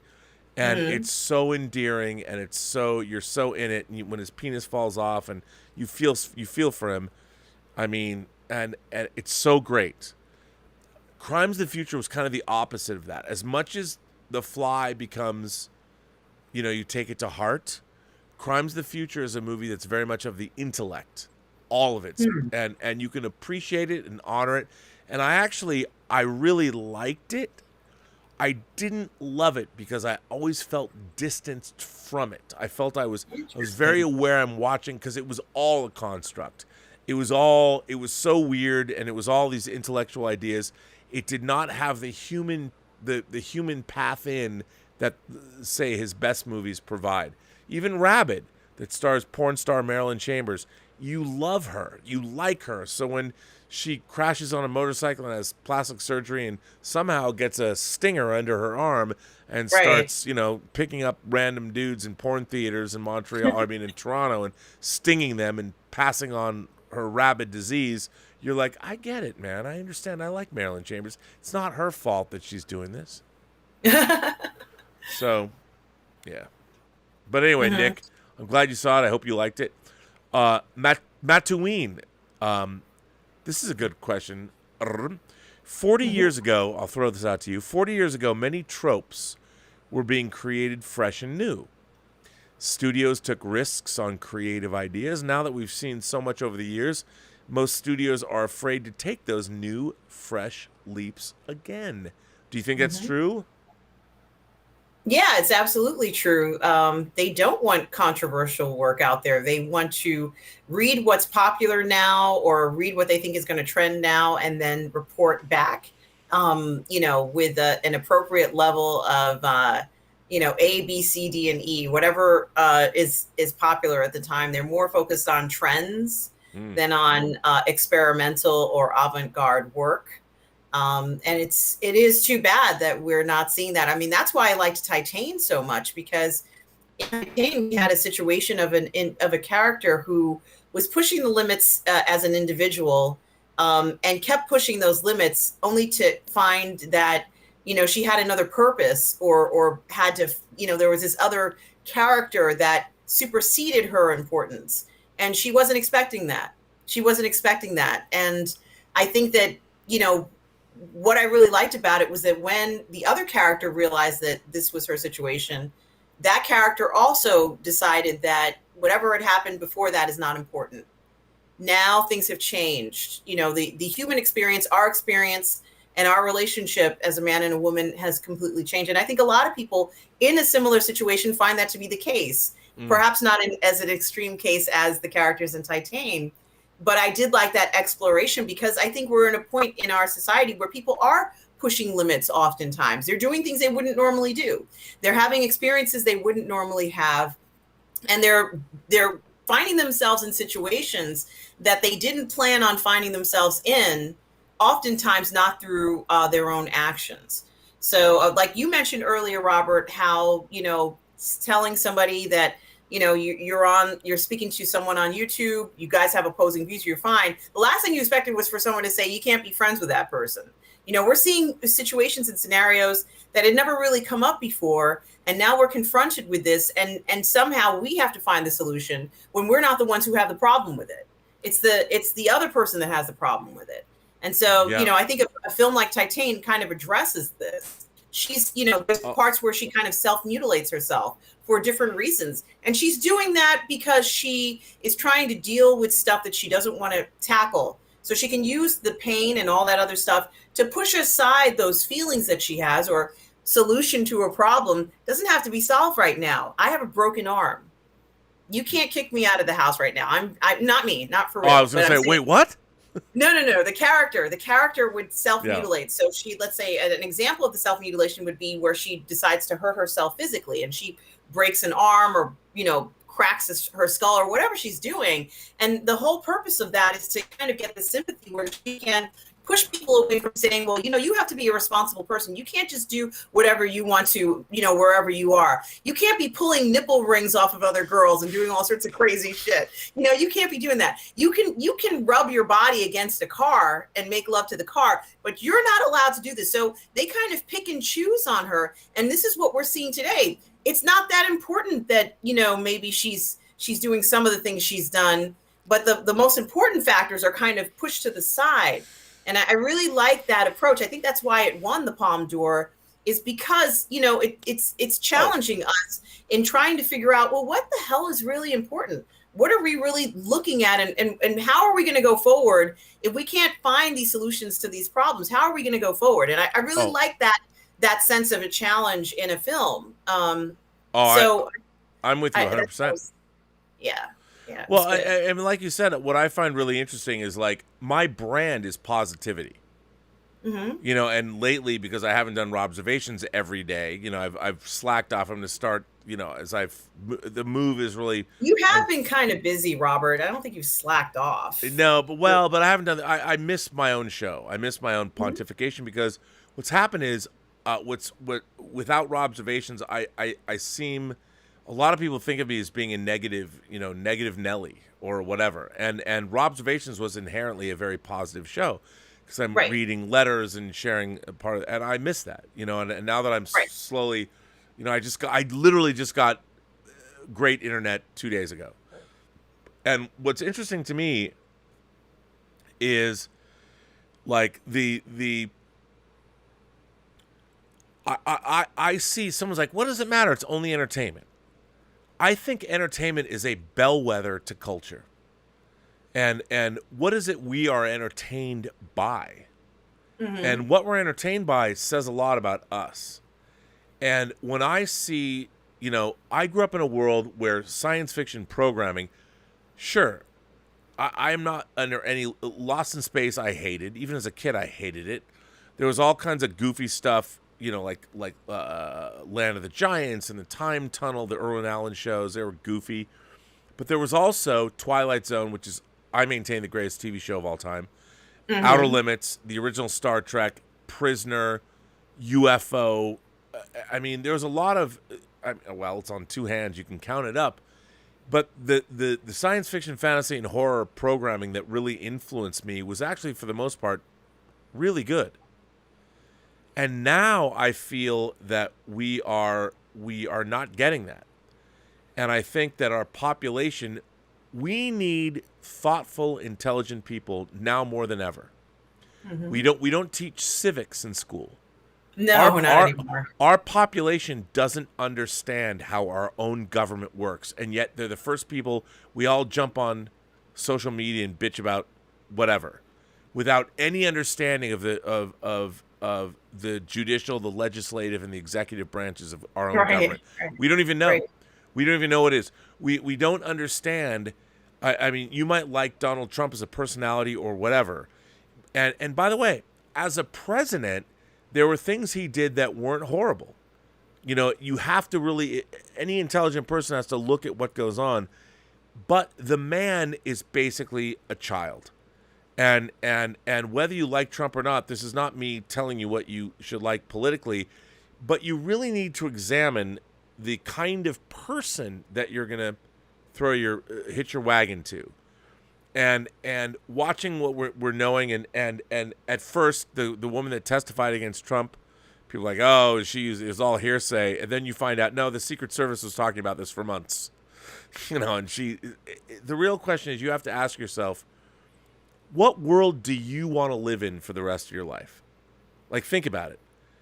Like, what world do you want your kids to live in? Do you want to live in a world where the EPA can no longer talk about companies that, like burning fossil fuel, any fossil fuel, whether you're part of that industry or not, burning anything in a closed system means that any particulate matter that goes into our atmosphere, we will breathe in, and it will eventually curtail our lifespan. Right. Now, this is not science, this is nothing. It's common sense. Put a fucking bowl over your head and burn a piece of paper inside that bowl and see how long you can breathe the air. We live in a bowl. And the idea that we now have our Supreme Court, based on the laws of the land, has curtailed the Environmental Protection Agency from making sure that companies that actually burn matter that goes into our bowl cannot be regulated. And you have to ask yourself, is it a matter of law? But what is law then to protect the population? Did that protect us? And I don't think it's a matter of politics. I think it comes down to common sense. And the problem is, there's a lot of people that don't understand we are wearing a bowl over all of our heads. All of us have a fucking bowl on. And when someone allows shit to be burned into our atmosphere, into our bowl, and it's like, nope, you no longer have the power to regulate that bowl or what's burned in that bowl. I look at that and I think to myself, you people are idiots. Because what you are doing is, you've now said, you know, it's a matter of law. Law should not be some kind of immutable thing based on, and you know, like today, I posted an article on Twitter. A 10-year-old girl's pregnant because she was physically abused. Her home state of Ohio said, nope, can't have an abortion. Nope, can't do it. So I would ask all of you, should a 10-year-old girl who was raped, who is pregnant, be forced to carry that child to term? First of all, a 10-year-old girl is not even developed enough to safely carry a pregnancy to term. Ohio banned her. Her home state said nope. So she traveled across state lines. Is this political? I don't think so. You have a 10-year-old girl. You have to ask yourself, she was raped. She was abused. Is the unborn life growing in her womb that might kill her? we now in this country, and by the way, if Republicans get control, they're going to ban abortion entirely. That 10-year-old girl, is her life more important than the gestating life that's 6 weeks old in her stomach? Well, what I wanted to say about that, and I'm not gonna give a case for. No, I'm not either. But I'm just asking, like from a science fiction film perspective. Oh, yeah. If this was a sci-fi movie, and you have to ask yourself, it's not even political, because there's people that believe all kinds of different things. Take that specific case. A 10-year-old girl. It comes down to, we live in a society now where we're arguing over these things. There are people that would say, nope. And can a 10-year-old girl, who's then going to become maybe an 11-year-old mother, can she support that life? Can she afford to feed that life? Can she house that life? Like, imagine the logistics. Now, take away a family. Take away anything else. Just a 10-year-old girl. Let's assume she's on her own. Single mom. What are we going to do if you want that child to carry that? If you want that child to carry that child to term, what are you going to do to make sure that she and her baby are taken care of? Are we doing that? Yeah, it's difficult, Robert, to answer these questions. And it is something to think about, because unfortunately it is something that has come up in the past more than once over the last, even 100 years. This has been an issue, that a lot of people talked about. But Robert, we do have a lot of super chats. I know. Hang on. First of all, let me jump in, and Swack Props, our friend Swack Props, sends in a tip. I got a box. Actually, not a box, and Swack was horrified. It wasn't a box. I got a packet from Swack Props. Now, for those of you who don't know, Cal from Swack, S''WAK Props, go to his Etsy store. Swack Props makes movie prop. He actually makes movie props that are better than the props in the actual movies. Yes. And I've shown a lot of his work on this show. He sent me a statue of Khonshu from the Moon Knight TV show, and 2 of Moon Knight's, Moon Darts, but Moon Knight weapons, and a stand that they fit on. Oh my gosh. I mean, these are 1-to-1 prop scale replicas that you might pay. I mean, he handmade them, 3D printed, but hand painted. Fucking incredible. He does such good work. He does such good work, and I put a lot of people on. It's a friend of mine named Clark Von Trotha that I went to high school with, known for 40 years. I was telling him he collects things, and he lives in Portland. I told him about Swack, and I said, dude, check out his shit. And I guess he bought the 9 Gates book that Swack sent me. Yes, that book is amazing. Can you see it? You can't. Oh no, you can't. It's not standing up, but it's in the shelf right behind me. And Clark calls me up and goes, "Oh my God, he got like a package from Swack," and he's like, "This is amazing. His work is amazing. It's incredible." And these Moon Knight props, he said he wanted to send me something. I didn't know what they were. Amazing. I mean, it's pretty funny because I was threatening my dogs. I'm like going, it was incredible. So thank you, Swack. I appreciate that. So he throws then and that. So Swack Props actually says, the Orville truly is the spiritual successor of classic Trek. The latest episode is poignant, allegorical storytelling. It's alive and well in that show. Strange New Worlds writers could learn a thing or two from those writers, but they'll probably just rip off the stories. Yep. They should have stuck with the Love Book theme. I'm telling you, Robert, they should have stuck with that.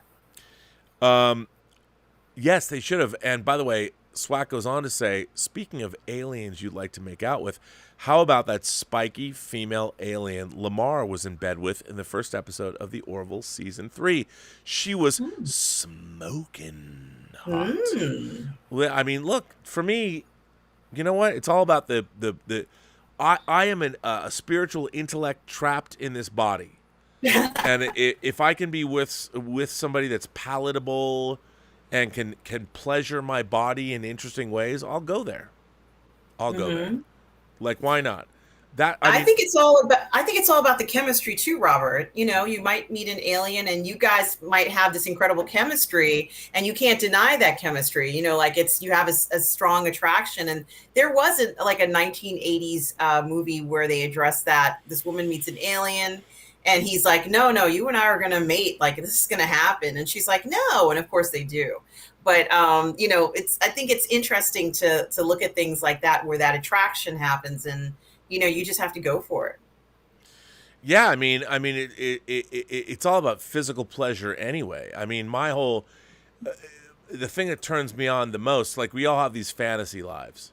So my biggest turn on is when, like, you're with I'm straight, adjacent. You know, I'm straight. You know, I have leanings, but I'm straight, and I would say that one of the great things is when a woman, like, if you really think about it.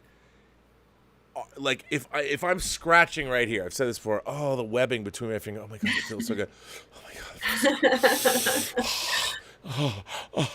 Okay, now I scratch myself here. It feels good because I have an itch. If I reach down to another part of my body and do the same thing, like,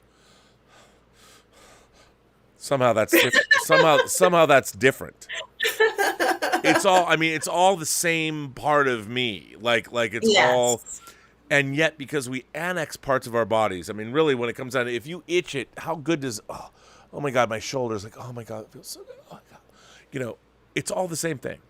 Because we're beings of intellect trapped in these physical bodies. Mm-hmm. But if I'm with another being that knows something about, like this being would say to me, you know, I know how to, like, touch you in ways you can't possibly imagine. I have fingers that can grow long and thin. I can put them everywhere, and you'll never know. They can penetrate parts of you, and I know exactly where to touch. Mm-hmm. Would I go? No. Well, yeah. You mean like? Oh yeah, like that's from the Korean. I mean it's from the Fisherman's Wife. No, that was in it, but it's from the movie. Oh God, I own that Korean movie on Blu-ray, and it's. You do? Yes, and it's called. That's part of the plot of the movie. Just like the Deep. Yes. The Deep asks his wife to have a 3-way with an octopus this week. She's like, I can't go there. She wants to taste you. I'm like, wow. Yeah, I couldn't believe that line. That was very specific. And, you know, I think that The Handmaiden. That picture you just showed is from The Handmaiden. Well, it was in The Handmaiden. It's not from The Handmaiden. It's in The Handmaiden. And I think that them deciding to use that, you know, as a, you know, this, actually the octopus looked pretty good. Whoever did whatever it was with that octopus, incredible looking. I've never seen an octopus, you know, I've seen them in the water, but I haven't really seen them out of the water. Well, I'd like to be under the sea in an octopus's garden in my bed. Doom. And I have to say that it does take a certain level of maturity to even play that role. The guy who plays the sex scene where he is the octopus is essentially, you know, performing oral sex on him. And his wife is there next to him. And probably giving him a reach around with one of those appendages, you know, penetrating. Definitely. Massaging the old prostate at the same time. My God. What a dream lover that is. Come on now. You know, what? I'm not going to say I'm completely against it. What I'm going to say is it's hard to know. I'm sure the octopus is consenting because, you know, obviously he said he was talking to it, but he's been as kind of an unreliable witness. Right. So I'm not quite sure whether I'm totally convinced of his approach or what the octopus is saying. I think that, you know, maybe he promised to protect, you know, her part of the ocean or something, and she's doing this. He's like the Harvey Weinstein of the octopi. No, baby, I'll give you part of the movie. Just come in, give me a massage. That's all I want. You know, you never know, and I don't want to sound too paranoid about it, but I would have to be able to speak to the octopus too, just to make sure. But that octopus did look beautiful. It looked beautiful. Oh, it did. it looked very real, and the way he was kind of moving the octopus and holding this octopus, it looked like a living octopus. And that level of detail and that level of caring of how that octopus looked, I think I'm making you laugh, but it's true. The level of caring that octopus was shown. Well, because they didn't want to make it look like a plastic piece of something. No, it had to look like a living, pulsating kind of creature, and it looked like that. No, I'm just kidding, but yes, and that's why The Boys. That's why The Boys is such a great show. Robert, I just get amazed over and over again by what they're able to recreate in the show. The imagination of these writers is just the sky's the limit. And, I haven't really been disappointed in what they've shown. We learned that Homelander is the son of Soldier Boy. Oh my God. Oh man, I don't know where that's going to go, but it's not going to be any place good. No, it's not. And, I thought that was an interesting twist, and it makes sense. Just when he's thinking about having a child with Maeve, he finds out that he's also a child of Soldier Boy. I wonder who the mother was, but it's very interesting, Robert.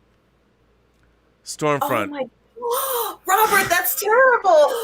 It was in vitro fertilization, so it's not technically incest. I'm telling you, Stormfront's his mom. Oh my gosh, that's so horrible, but so good. That would be a very good twist, Robert. Right, right. As he's as his own mother with the stump of her arm is jerking him off. Oh my gosh, it was just so. I actually liked some of those scenes. I guess mainly because we're all going to burn in hell. We're burning in hell after this. This episode will get demonetized.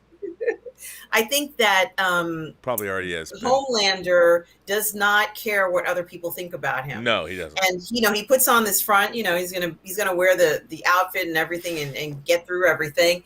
But really, he's maybe the one person in the show who's living his life the way he wants to, 100%, absolutely no holding back. So I think that's kind of refreshing. And there was that episode where he said, "Well, I'm not going to let anybody tell me how I'm supposed to think anymore. I'm just going to be the Homelander that I am." And I was like, yeah, that was nice. And I'm sure there's a bunch of people watching it who felt that same way. And I think that was a very interesting approach for a villain. But Robert, I also have to say that Stranger Things, this season 4 of Stranger Things has completely blown my mind. And I just want to congratulate the Duffer Brothers, not that they're watching this, but I have to say, Robert, I haven't seen a horror show like this in a while where anybody could watch this. You could sit your whole family down, everybody could watch it. And, unlike things like American Horror Story or The Boys, which is really for very specific audiences, Stranger Things is completely relatable to anybody over the age, let's say, of 10, could watch this, be scared, but still kind of like go to sleep at night and not, be able to go to sleep, and have trouble. I think it's just really a masterpiece, Robert. I love the first season of Stranger Things, and they use the font. The Stranger Things font is the Stephen King font for the title of all his books in the 80s and all that. I love the first season. I mean, they didn't know it became a phenomenal thing. I thought it treaded water in season 2. Season 3 was a little goofy, but this season, aside from all the characters that were introduced in season 2 and 3, this season of Stranger Things I thought has been terrific. And the way they've bounced around between all the different characters, I've thoroughly enjoyed it. It's I mean, the peril is great. I really do love it's really well done. The Duffer Brothers, I think, wrote and directed every episode this season. And, wow. Incredible. I mean, if you think about it, it's incredible. They've done such a good job. And it's, for what it is, here's what I love about Stranger Things. And this season is the great realization of, I talk about scalable entertainment, like what you expect from it. Mm-hmm. This season of Stranger Things did not disappoint on any level. Mm-hmm. And I thought that was terrific. I mean, it was sprawling, it was epic, it was that it's the third sequel to the first season. It's fantastic, and there's real stakes, and people die, and and I have to say, it ended on a very apocalyptic note that I very much appreciated. And then one of the things I have to say that I never would have thought, and you'll appreciate this as a music person, who Mm-hmm. would have thought, like, I understand people lean into 80s music. I've been hearing 80s music. I mean, having been there and seen those bands in the Yes. 80s when they were new and having it affect me as a teenager, Mm-hmm. watching the world, like, it's so weird. Like, I bought The Hounds of Love in 1985, the album that Running Up That Hill was on. Yes. And I bought Kate Bush because I think I'd heard, like, Cloud Bursting or something, and I bought a Japanese laser disc of her Mm-hmm. early music videos, and Oh, wow. yeah, that's like, Babushka, and I was a Kate Bush fan, and then Yeah. she was used in the John Hughes movie She's Having a Baby, This Woman's Work, and then she was on Peter Gabriel's So, Mm-hmm. Don't give up, because you have friends, so. It's so weird to me that 36 years later that people are discovering music as if it didn't exist before. And I'm like, it's so weird because, her album The Sensual World came out. Like, I have all of Kate Bush's records or CDs, and to see that, which is great, but nothing made me, and it was cool. It's funny to hear. I love when they use Running Up That Hill. Yes. And like, what was it? There's another band, not Prodigy, but somebody else who did a good cover of it. But when Spellbound played over the opening credits of episode 9, the final, I was like, fuck yeah, dude. I mean, I'm like, I'm thinking to myself, I mean, it's so great that they're leaning into these pieces of music, but I also know that the Duffer Brothers did not hear this music. Their music supervisor found these pieces of music, and they made great choices. Don't get me wrong, but if they were to tell me that, well, we grew up, we were listening to this music, I'm like, you were not. No, you weren't. You can't. What's the significance of using music as a weapon or as a defense in a series like this, where we even see this spectacular scene of the Eddie character, who I feel was the breakout character of season 4, finally grab, his electric guitar. His weapon, his axe. He grabbed his literal axe. It just happened to be an electric guitar. Yes. I mean, what do you think of that interpretation? They didn't. It's true that in some of the episodes they use weapons and stuff from the local Army Navy store, or a weapons store, or whatever you want to call it. But overall, the music played an incredibly important role in this series, especially season 4, not just for entertainment value, but for defense. What did you think about that? And of course, the incredible riffing, I think you already commented on it, that Eddie does in part of the story. What are your impressions? And have we really even seen very much like that before? And do you think it was appropriate for the setting of 1980s? Oh, 100%. I mean, here's it's not just the 1980s. I mean, if you go back to like George Lucas's American Graffiti, which is set in 1962. The ad line was, "Where were you in '62?" And that entire movie is wall-to-wall music, what Wolfman Jack is playing on AM radio. We have completely lost in our culture the cohesive quality of popular music. Nowadays, everyone's off on their own trip. They've got their own Spotify playlists. We grew up in, well, I think you did too, right? You're younger than me, but the mixtape. Yeah, but radio. Yes. And everybody, your friends, we all listen to the same music because we all listen to the same. There was like 3. It's like network TV. There was only like 3 stations everyone listened to. There was like the rock station, KISW, Seattle's best rock. Or I listened to KISW or KYYX. That was it growing up in Seattle. And before that, I listened to KJR, Seattle, Channel 95, which was the AM radio station. And that's what we all listened to. And everyone heard the same music. Exactly. And that music became a cohesive force that glued us all together. We don't have that at all. Everyone's listening to their own trip. There's so much more music now. People are programming their own playlists, which is great. But the problem with the modern age is we now we're curating our own lives. So we only take in stuff, our news, our movies, our music, whatever. We only take stuff that we want, that we like. And the problem with that is that you don't experience things that you didn't know you liked. And the great thing about music was you never knew when a new band released a song and you'd hear a new song going, oh my God, that's amazing. Because you didn't know it was coming. Mm-hmm. You know, now we're programming our lives we only are delivering to ourselves through our social media, through our phones, through our computers, through whatever. We're only bringing ourselves stuff we already know we like. And what's amazing is, look what happened with Stranger Things. Audiences for this show didn't know who the fuck Kate Bush was. Yes. They'd never heard Running Up That Hill.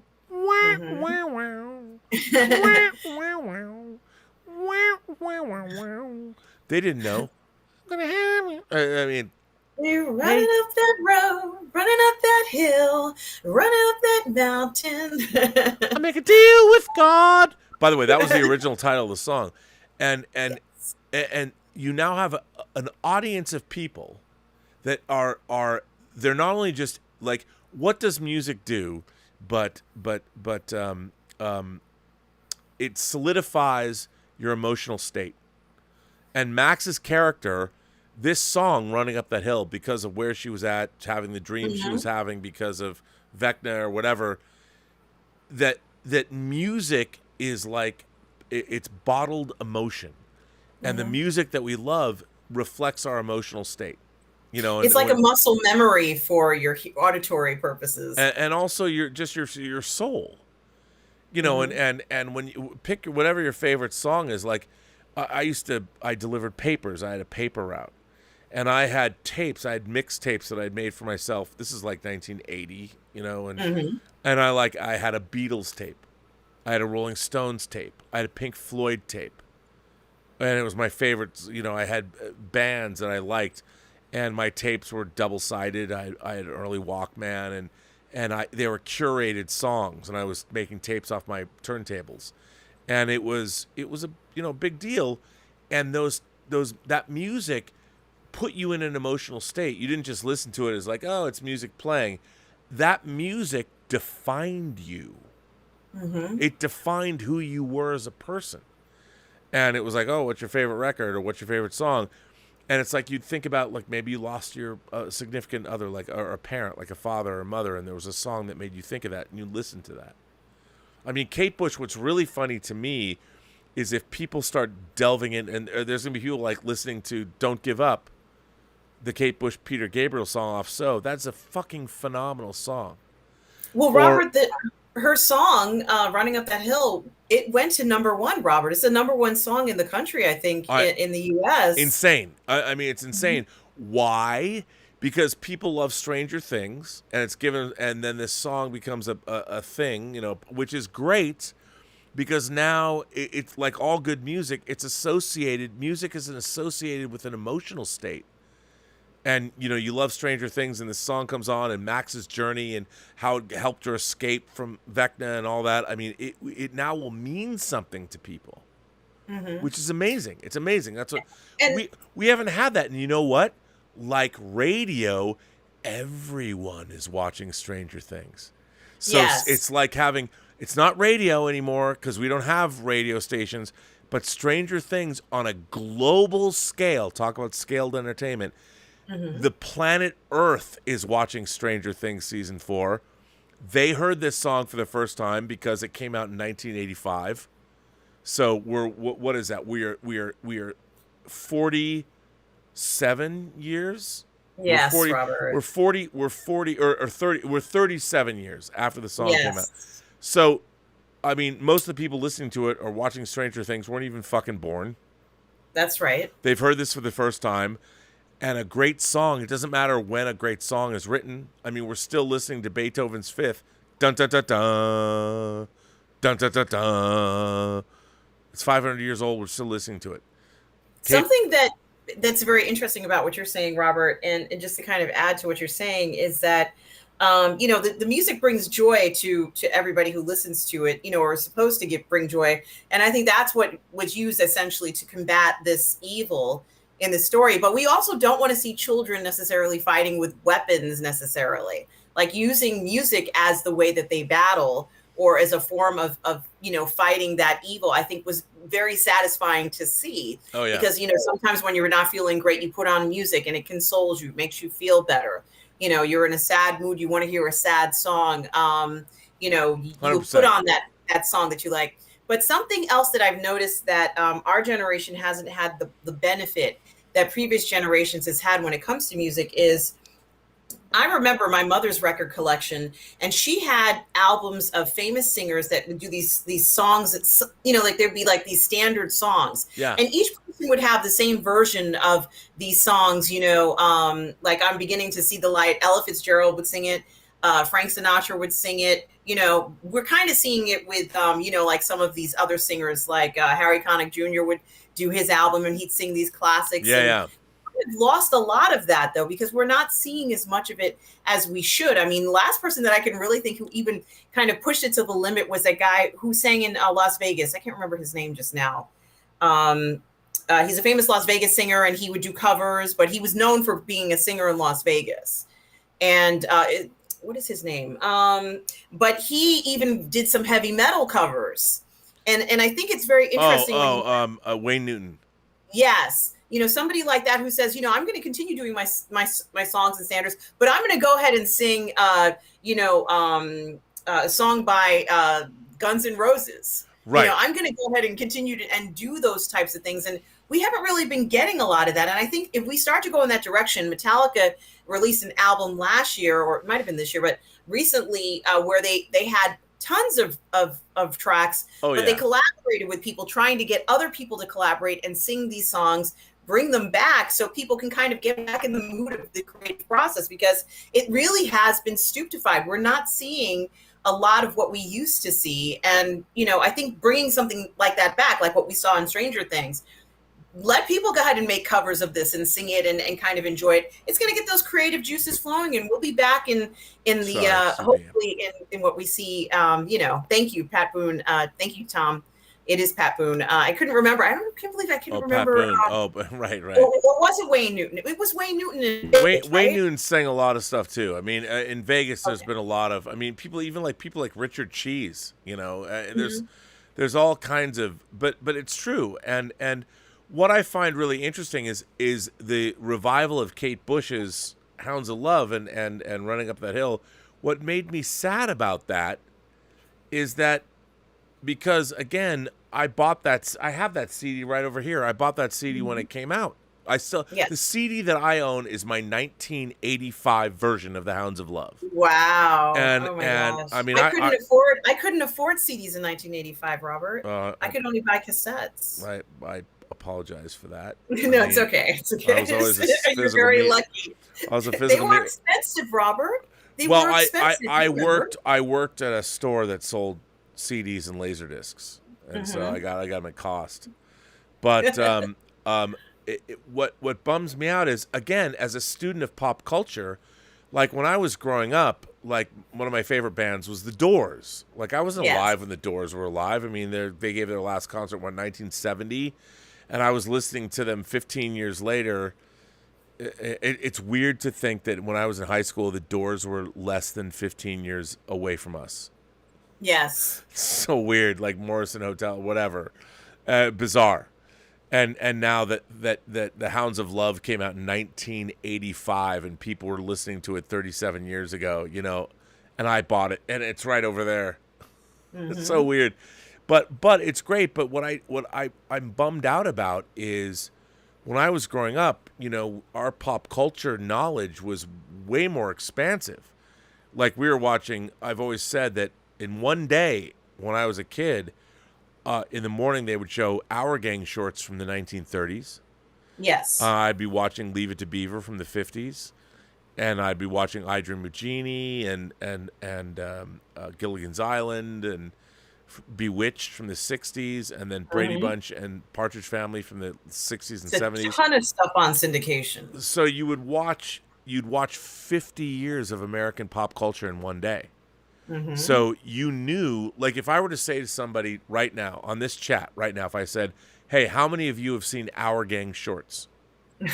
When Eddie Murphy said when you see Eddie Murphy saying, I'm buckwheat, how many of you knew what that was? Now, this is not a test, but I'm actually asking, because the point that I'm making is, look, we are even further away from that, but the character of Buckwheat that Eddie Murphy was playing was a character that was in a series of movie shorts from the 30s that were very famous. So when I was growing up, Spanky, Alfalfa, Darla, Buckwheat, Butch, these are things that I saw every morning before I went to elementary school and junior high. And they were, and this was in the 70s, and they were from the 30s. They were 40 years old. And I would see them every day, so I knew what they were. Nowadays, you'd be hard-pressed to find people that know what happened. I would say that pop culture has a half-life of 20 years. I mean, if you ask most people, name for me a movie other than Star Wars and Jaws that came out in the 1970s that you love. Are you asking me personally? No, I'm just saying in general. Oh, just in general. I understand. I'll ask you. They won't know any. They won't know any. They won't. And not only that, not only won't they know any, they won't watch them. They're like, that movie's old. I'm not going to watch it. And that is so weird to me, because when I was a kid, I would watch anything. Leave It to Beaver was in black and white. There was no color black and white. There was no color black and white shows. So right, Bewitched was in black and white initially, and then it got into color. Yeah. Yeah, and then they changed. Her husband changed. Yes, Darren changed. So. Yeah. I mean, you're right. It's a weird, and I feel that's a strange. It's a strange.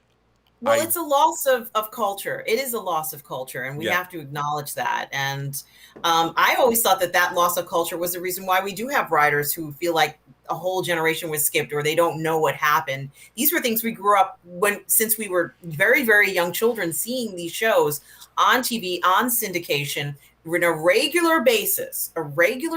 We saw these things. Some of them were on air for 20, 30, maybe even 40 years, Robert. Right.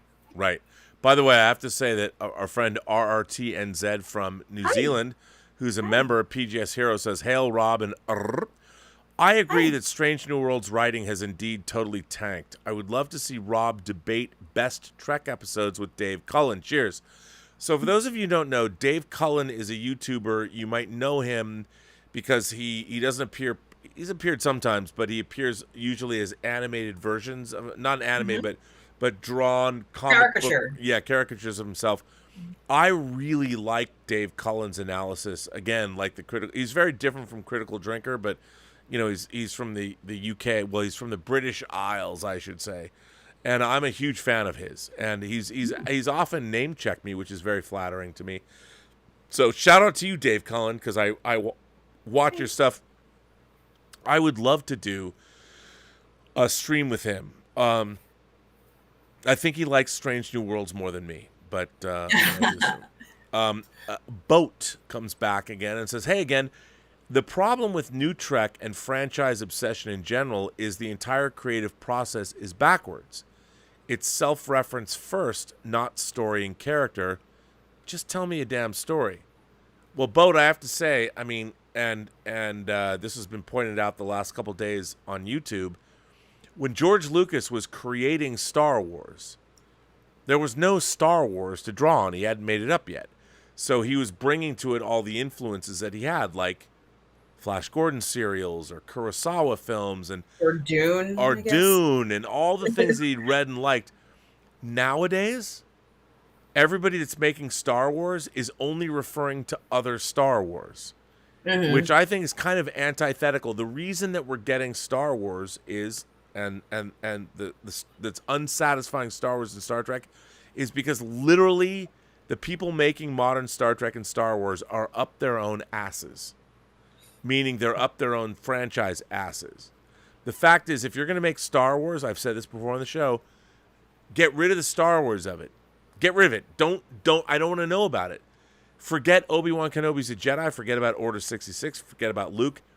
He's just a man who is disgraced as much as any man can be disgraced. He's put himself into exile. Tell me a story about that guy without making it Star Wars, because you can put that in later. Tell me that story. How does a man receive redemption? Not by rescuing Princess Leia. Can't do that. Take that off the table. Not by fighting Darth Vader again. Can't do that. No. Tell me a story about a man who is seeking redemption that has nothing to do with Star Wars, and make it good, then bring it back and figure out a way to tell it in the Star Wars universe. That's the problem with modern franchises, is the people writing them, all they do is write the franchise. They don't write the world. They don't write the humanity of it all. And it kind of doesn't work. Does not work. If I've missed any of your, it's weird because Stream Elements is so bizarre. Mr. Tickletrunk says, I need to ask the octopus. Wow, when did you turn into a prude? The octopus was vouched for, and it's obviously supple and willing. No, I'm not. No, thank you very much, Mr. Trickletrunk. I so appreciate you making the super chat. It's not that. It's just that character, he's been kind of unreliable. But I'm not going to say that I wouldn't, consider the octopus as another sentient being that is, has some intelligence. And, I think I think the Deep picked him up during Herogasm. And, he's just expanding his horizons, and he has much more intelligence of the aquatic world than I do. So I certainly am not going to discount our aquatic friends when it comes to pleasure. I'd water the octopus's garden, if you know what I'm saying. Oh, wait, what? What, Elaine? Rexy says, hello, gatekeeper of geekdom. Actually, I'm the fountainhead of fandom. Longtime fan of you, Rob, since your Collider days in the John Campy show. Thank you very much.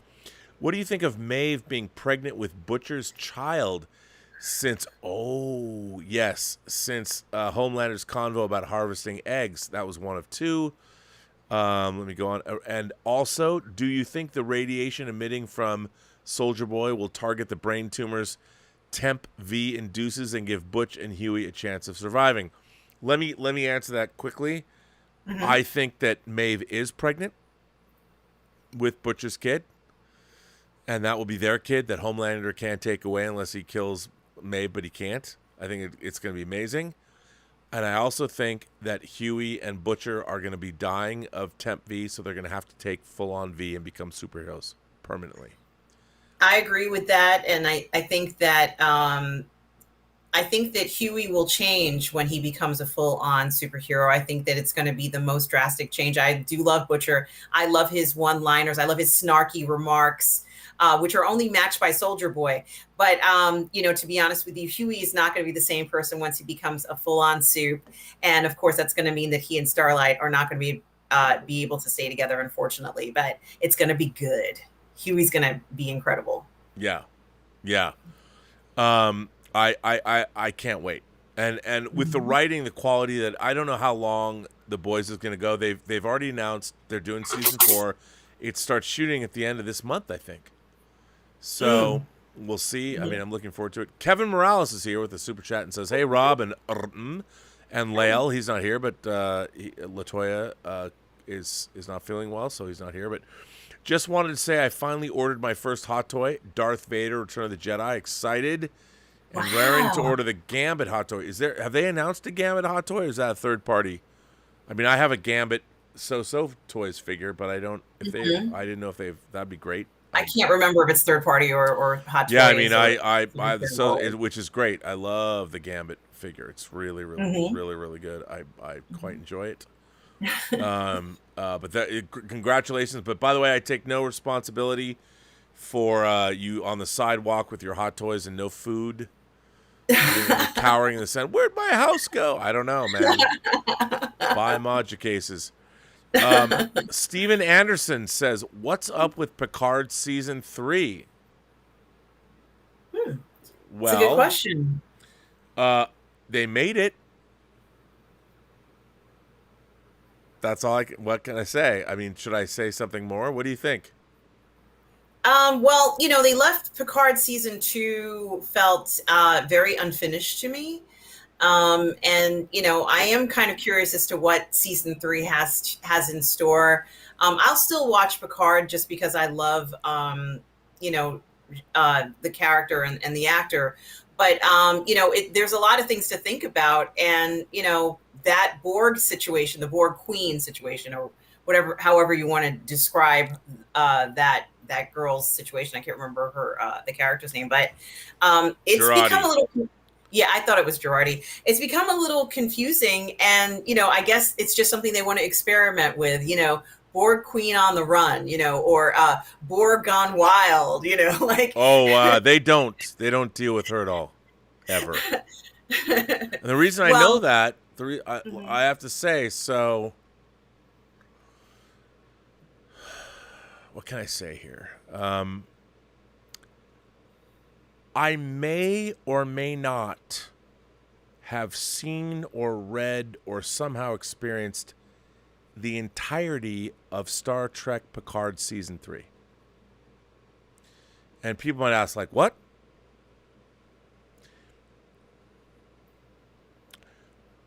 Yeah. So, without saying anything, I can just say that I will say this. Can't say how, can't say why. As everyone knows, I have hated modern Star Trek. Since Star Trek, I call it the Great Star Trek Hostage Crisis that began in 2009 with J.J. Abrams' Star Trek '09. I've hated modern Star Trek. Now, there are glimmers of hope in Lower Decks and Prodigy and Strange New Worlds, whatever. But I will say this. I may or may not or somehow have experienced, let's call it I've experienced Picard Season 3. And I loved what I experienced. It is the very first time since 2005 that I've loved televised or theater, whatever, in theater Star Trek. And as has been reported, the entire principal cast of Next Generation, plus some very surprising guest stars. One in particular was like very surprising. I was like, really? How'd you do that? And I will say this, Star Trek Picard Season 3, if I could describe it in terms, it would be the best. I mean, it's over 10 hours, so you can't say it this way, but imagine if you took this 10 hours and was able to compress it into a movie. It would be by far the best Star Trek The Next Generation movie that there ever was. And coming from me, who's hated modern Star Trek, no one was more surprised than I was to say that I even teared up while experiencing Star Trek Picard Season 3 the way that I did. I was astonished by what showrunner Terry Matalas has done. And what's really interesting is that all the principals of who are making modern Star Trek basically abandoned Picard after Season 2 for various reasons. Some were fired, some just left.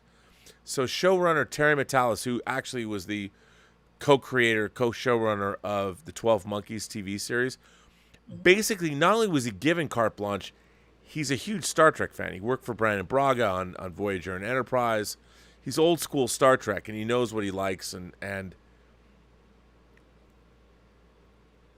all I can say is there were things, there are things. I can say there are things because it's done shooting. It already exists. It's already done. There are things in Star Trek Picard Season 3 I was astonished that I was experiencing. I couldn't believe it. And I was like, and I'm sure 90% of the audience of, now I will say this, it's also kind of a little bit of Star Trek's greatest hits, and it's very much, I wouldn't call it fan service if it's what fans want, but man, let me just tell you, I watched it. I mean, not that I watched it. Maybe I read it. Who knows? I don't know. Maybe I'm just kidding and fucking with all of you. Maybe I'm just bullshitting. I'm not. But I was astonished by what was in it. That's all I'm going to say. So, Steven, go ahead. Sorry. That's very intriguing, Robert. It's very intriguing. You use the L word. Loved. Yes. Yeah, I loved it. I loved it. I'll flat out say, and I'll tell you something.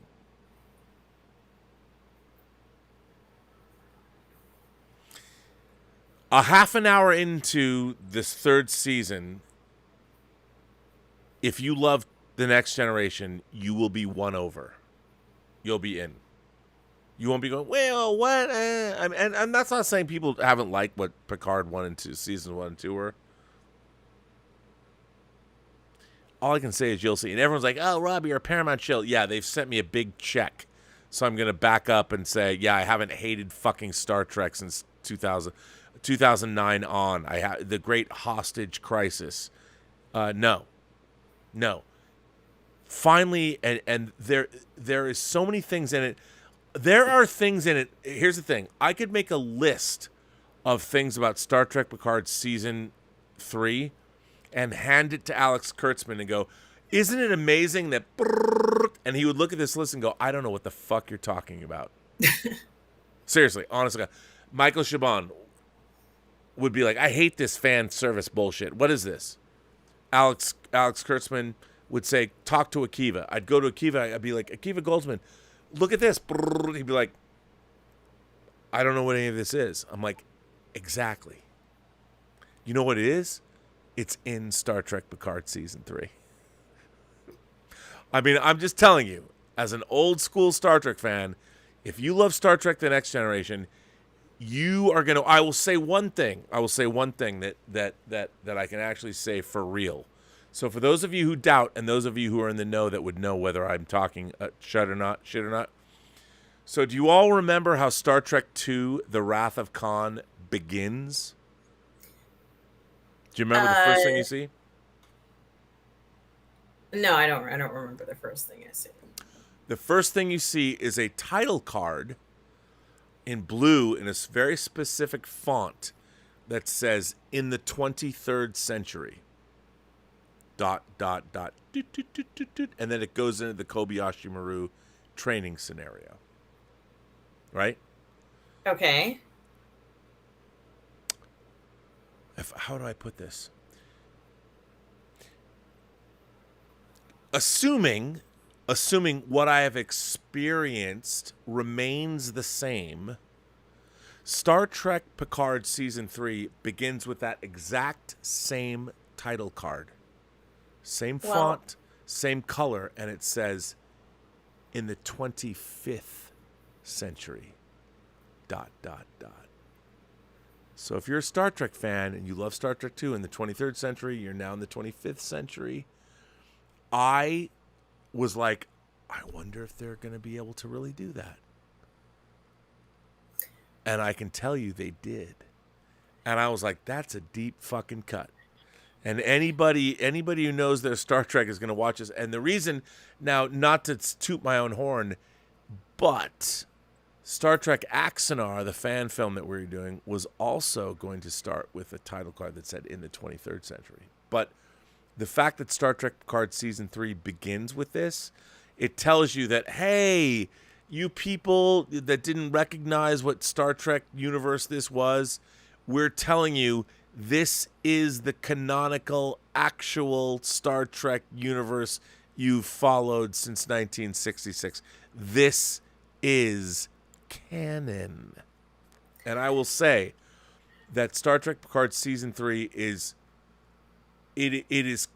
continuity porn. Do we have more super chats, Robert? Yeah. Bradley Michael says the best part of Obi-Wan was the prequel recap. That prequel recap was great. Really great. Really great. Loved it.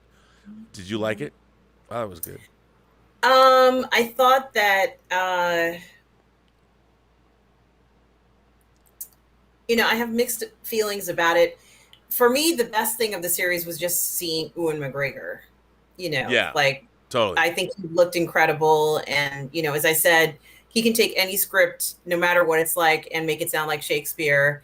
He looked wonderful. It almost, after it came to a certain point where I didn't even care what he was doing. It was just nice to see him. So that's what I try to focus on, for that series. And I'll take more if they want him to appear again. That's fine. But what I was going to say is that I think it's very funny that they chose to give us a series where you had, another character, another man, a matured man, and we get to see him, in his underwear like a bazillion times. Like, I've memorized every single curve on Tamora Morrison's body, his very fit older gentleman's body. Like, he's fit. There's no fat on him. You know what's funny? And he gets fat shamed.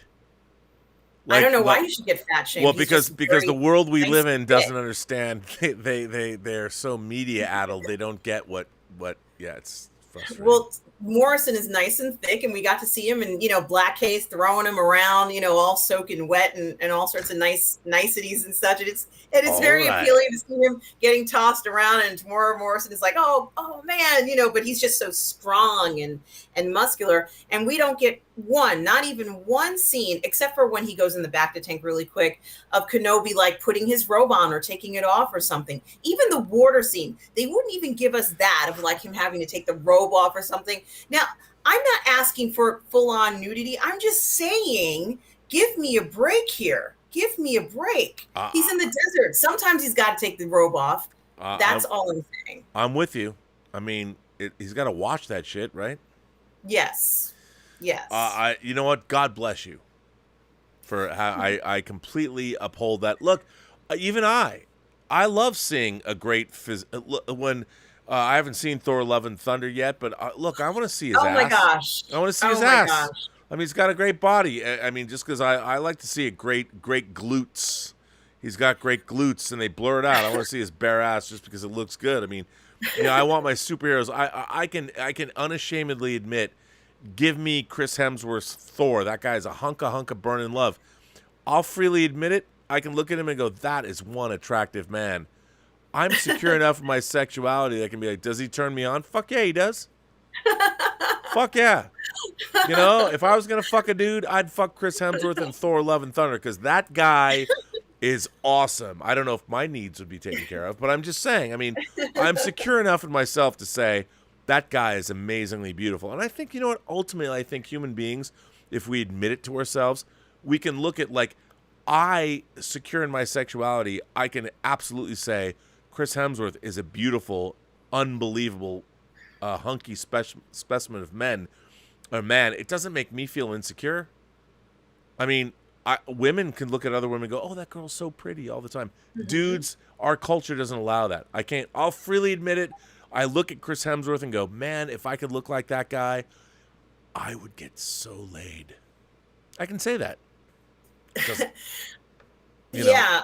He does have a beautiful body, right? And he's pretty spectacular from head to toe. And there's even some scenes where he's in the movie and he, like it shows the workout, the workout. Oh, right. Yeah, he's losing the dad bod, doing the things. He's losing the dad bod, and he's decided to take the trucker hat off, and and there he is. Like, there's one scene where he's in a leather, just a regular leather. I think that it's in that film where he's just wearing a leather outfit, and it's just incredible. I mean, even his arms just kind of bulging out from the sides of the suit. It's just unbelievable. And the idea that we're even getting this is something else. I mean, they have him in restraints, and I had to think about why they chose to have him nude and in restraints. I don't know. Because they wanted to turn you on. Well, it'd be different if he was in a bedroom, or like, he's like, tie my arms to the bedpost. Okay. And then I'd have to do that, sure.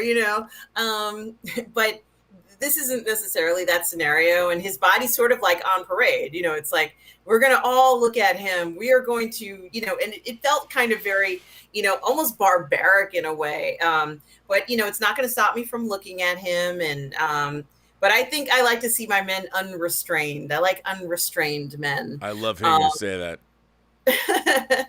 Because I like, if I'm going to see a man nude, I want him to be comfortable. I want him to feel, like that he's comfortable, and not because in the scene, he's a little embarrassed by what they've done. And I'm like, I think women want to see a guy more comfortable in his nudity. And, for the most part, I think a lot of men are very comfortable being nude anyway. So, this is something that we didn't even need to see this gentleman nude, but, we're getting it, so I'll take it. But if it were full frontal, I think I probably would have had a heart attack.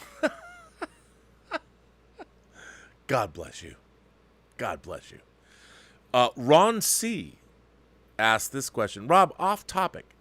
You mentioned Tango Shalom director Gabriel Bologna used a few different cameras for the film.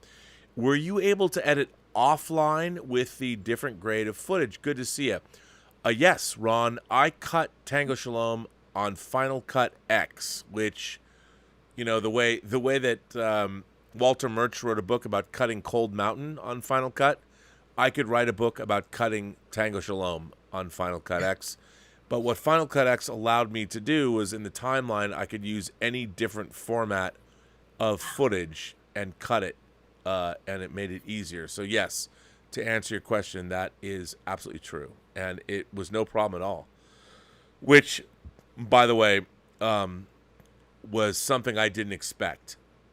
But I had a lot of other different problems. So, by the way, if you guys sent in a super chat and I didn't get to them, it's really weird. I mean, Stream Elements has been weird. It's been jumping around. So I saw somebody say, I skip your super chat. If I did, if you DM me on Twitter or whatever, I can read it.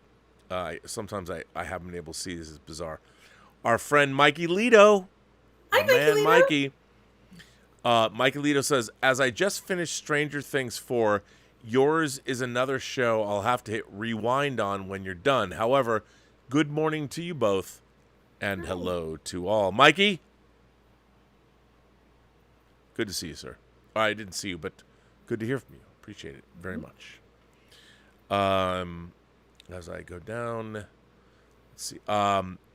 Louis Berry says, Kenobi finale was the best episode. I want a Vader show. Well, what do you think? I want a Vader show too. I would love a Vader show, and as I've said in previous shows, what I want to see in the Vader show is all these times that Palps sends Vader on these difficult missions where he's barely getting out and is escaping and plunging into all these sort of dangerous places in the galaxy, and he's just barely making it out, and just kind of like what we saw in Kenobi where he's like all messed up and his outfit's all screwed up, his suit is all messed up, and he's got to hurry up and get back to the ship and plug himself in. I guess that's what he would do with that, with the respirator or whatever it is. I want to see him perform these incredible feats that only Vader could do. And, Palps send him on these crazy missions just to F with him. I want to see all that crazy stuff and just see Palps kind of like, oh, you made it back, kind of like, darn, he made it back. I'll make it 100 times tougher for him the next time. But, I think it would be really interesting to see that. We saw that a bit in the comics, I think, where his adventures were, the adventures and misadventures of Darth Vader, constantly trying to please his master, if that was even possible. But, I think there's a lot to explore there. And he has so many gifts, and we haven't seen all the things that he can do. So I want to see more of that stuff, and I want to see him be badass and, just amaze us even more than what we've seen. So I think there's a lot of potential there. No, I agree. I mean, I was a little perplexed by the Kenobi show because they invited Vader. I mean, here's one of the things, and I'll just we didn't see him with his shirt off either. No, but I would say this: when we meet Vader, he's on Mustafar, sitting in his throne. Why would you do that? Like Vader is literally like the 501st. It's Vader's fist. Why don't you introduce Vader like subjugating a planet?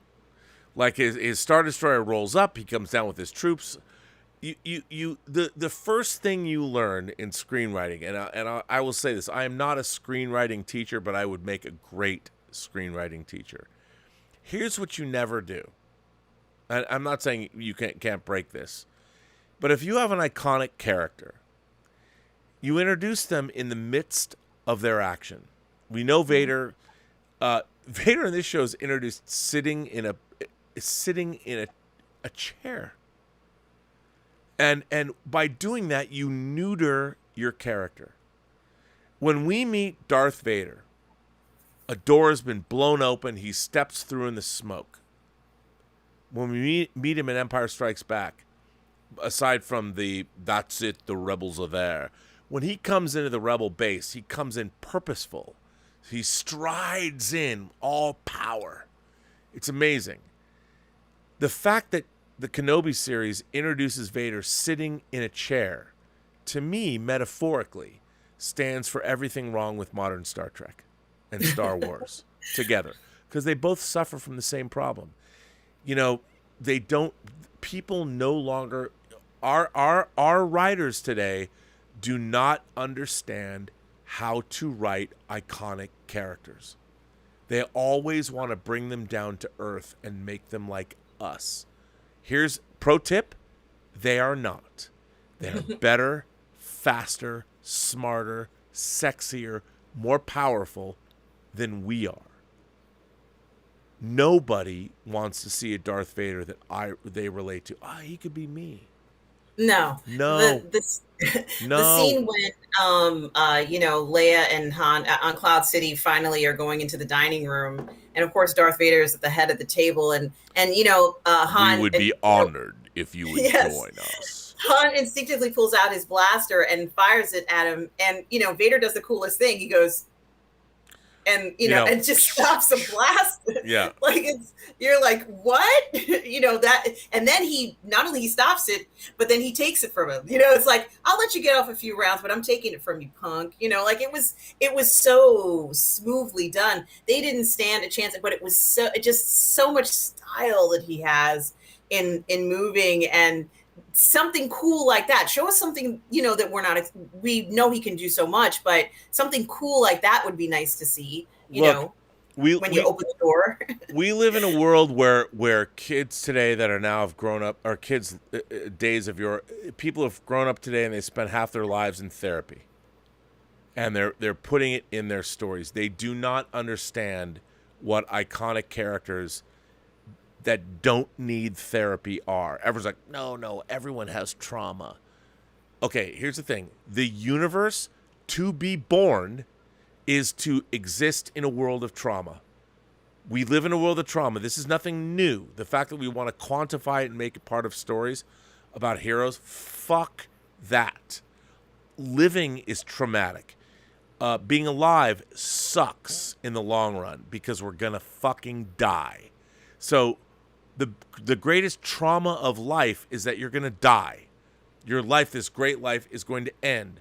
And the idea that you want to turn trauma is not characterization. Mm-hmm. Trauma is a shortcut to characterization. Because newsflash, everybody has trauma. It doesn't matter whether you're black, white, straight, gay, young, old. It doesn't matter. We all have trauma, all of us. Yes, even me as a straight, middle-class, cis, white male. I have trauma too, even though my trauma's been erased. Like, it's so weird in the last 5 years, I didn't realize, like, wow, it's like being in the Twilight Zone episode, The Obsolete Man. I've become the obsolete man. Nobody wants to hear from me anymore. Hence, I started a YouTube channel. But it's a weird thing. And the fact is, trauma is not story. And we see it in Obi-Wan. We see it in Strange New Worlds. Everybody wants to talk about their trauma. Listen, man, if you're out in the far-flung reaches of space, you've gotten over your trauma. Kirk said in Star Trek V, I need my pain.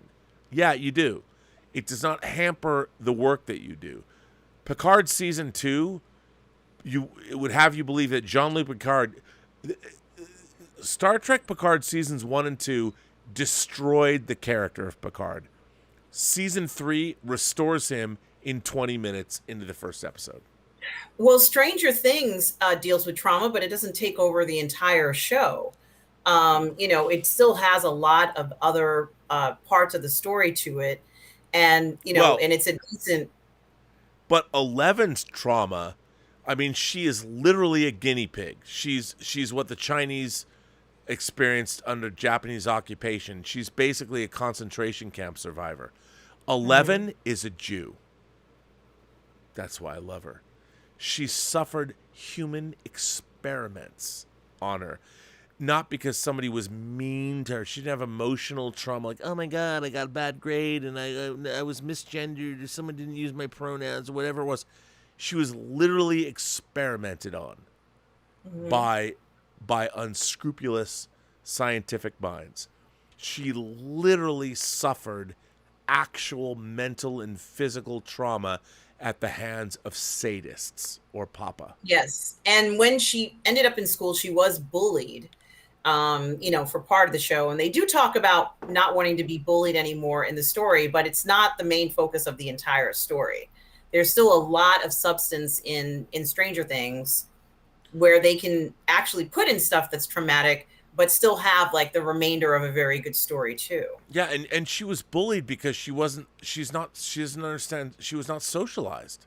Yes, You she's know, not able to integrate with the other kids because she doesn't understand what they're talking about and how they behave with one another and what it's like to be a teenager. She didn't grow up like that. She's only had a few years, maybe 5 or 6 years. yeah. And then on top of it, Hopper was kind of removed from the equation and that affected her a lot.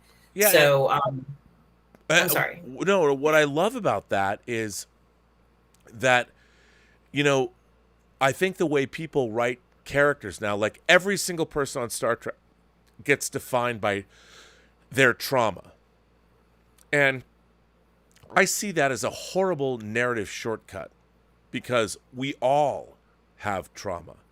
And I was listening to I listened to NPR. I was listening to a story today about a writer who wrote a science fiction novel that I really like, and it was an African American, a black writer, and he was talking about that there's an alien civilization, I think, on a moon of Jupiter, or they've been kidnapping human beings since like 1619 and making a colony Wow. on. Yeah, and the funny thing about that is, I was listening to this and I'm like, I get it.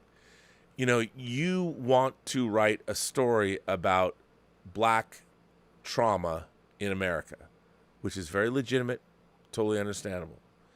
But the way he was talking about it, like he talked about a lot of things that actually happened to him for real, like actual injustice that his grandmother felt and all this stuff. And I'm like, made me want to read his book. Mm-hmm. Everything he was saying was great. I mean, great in the sense that I believed him, and I felt that he had really something great to say, and it made me want to read his book, and that was the whole point of the interview. And I thought absolutely 100%. But when people are talking about generational trauma or something that happened 400 years ago, that's when I kind of tune out. And I'm like, look, man, talk about things that actually affected you, and groups that and there is a generational legacy, like America. Even to this day, we have treated our black citizens and our black population horribly, and it's never gone away. Never. And black America has never been equal. They've never been. Say what you want. You can look. You no. We passed these. No, nope. Never. Even to this day. Even this day, no equality, and we don't deal with it. Never. And when people want to say no, but we passed the civil rights bill, fuck that shit. We didn't. We are still lynching people in the South, even in the '60s, even today. That poor man that was drawn and quartered. I mean, black Americans have never, ever, ever had equality, ever. So I have no problem listening to that. However, if you're going to get mad about something that happened 400 or 500 years ago, I'm like, come on. You don't have any, you can understand it intellectually. And if you talk about the legacy of that, the fact that, you know, after the Emancipation Proclamation, we still didn't give black American soldiers the GI Bill when they came back from World War II, fighting in Germany for this country. That's legitimate. That's what I'm like. We fucking fucked our black soldiers and did not give them the GI Bill, stopping generational wealth for American black communities since the mid-40s. We fucked them by denying them their basic rights. And let's talk about that. Let's talk about how, you want to talk about reparations? Let's give everybody the GI Bill they should have got when they came back from World War II, and then compound that interest and give those families the money they deserve. Well, it's very interesting that you should say that, because I think that's something that For All Mankind does. That greatest representation of any TV show ever, right? Yes, what it does is that it provides, because it spurs the interest of trying to strive for excellence, which is what Star Trek is. Oh my God. Which is the element, with the basis of the backbone of Star Trek is striving for excellence, because the desire to strive for excellence has not ceased in For All Mankind. We have tropes or ideas like, for example, the Equal Rights Amendment gets passed in the story, which is something that, hasn't really been able to, let's say, been passed before, or, more or less. But, I think it's very interesting being able to have a series that can explore that. And it certainly is a series that is addressing a lot of topics that were not only relevant because, they jump a decade or two, for each season, but they're making sure to kind of look at things from a perspective of these people who are highly intelligent, highly educated, experienced scientists and aviators, engineers, whatever all their titles are, but I think I've covered most of them. Doctors, engineers, aviators, who still have that drive for this level of excellence that we all actually want to do. I think everybody wants to say that they've achieved that level of excellence. Can we all do it? Well, I don't know. I think Star Trek presents the scenario that we all can. Star Trek presents the scenario of a society where we can all strive to that level of excellence. Can we all do it now? I don't know. There might be too many obstacles for different people, but that's what made Star Trek so appealing for me, is the idea that society could exist. Okay. Where everybody's like, oh, you want to be on a starship and you want to be an officer? Great, you can do that. That unlimited ability to do whatever you want to do with your life. Or the idea that the space race is still going on, and the desire to strive for something greater, and go farther and faster, and have that ability to achieve those fantastic goals is very appealing. And I think that's why the show works so well, is because it's something that we're all craving to see, and also because we're not seeing it in Star Trek at the same time. Oh my God, this is why I do shows with you. That was so beautifully stated. Oh, thank you, Robert. Thank you. You know what? I was getting all hot and bothered listening to your intellectual acumen here, because you're 100% right. And thank you. It's so funny because, I always say on this channel, I think the whole premise of this channel is it's all about the fact, and I say it after every Robservations episode. I know there hasn't been one in a month. Don't worry, it's coming back. That every person you meet has a story to tell that you have yet to hear. Mm-hmm. That is the single guiding philosophy of this channel. Is that every single person, it doesn't matter who you are, where you are, it doesn't matter if you're old, young, white, black, straight, gay, religious, not religious, I don't care. You have a story to tell that I haven't heard, a story that's valuable and enlightening. Every single person does. When I watch For All Mankind, I think a lot of our entertainments now, especially the franchise entertainments, are bending over backwards to make a population understand, no, we're trying to appeal to everybody, blah, blah, blah. And it's all, and the reason that a lot of YouTube channels point this out and they get angry and they get branded as racists, they're just pointing out that it's disingenuous storytelling. Mm-hmm. They're pandering in the worst kind of way, and they're just not soft pedaling it. And I believe they're actually correct, because when I watch a show like For All Mankind, which is, if you want to look at a show, it should win awards from the NAACP. It should win awards from GLAAD. It has some of the best representation of all immigrant groups. Aaliyah, I mean, her journey has been great. Now she's running NASA. You know, it is such an incredibly uplifting show by the way it presents the excellence of the human spirit. And it doesn't matter whether you're a man or woman, whether you're black or white, whether you're straight or gay, whether you've had a highly educated collegiate experience or you're a test pilot. It shows that all of us can band together and do great things. And it is Star Trek. It is the most, For All Mankind is the most Star Trek show on TV. Yes. Yes, it certainly is. And I love, I think the guy's name is Joel Kinnaman. Yeah, the lead. I've watched him on a number of different shows. I watched him in a show called The Killing, which was sort of like a 4-season show. And I also watched him in the first season of Altered Carbon. And he was fantastic in that as well. So he's even better in this. So, you know, he really has, and also of course, Suicide Squad. I think he was in this summer. Yeah.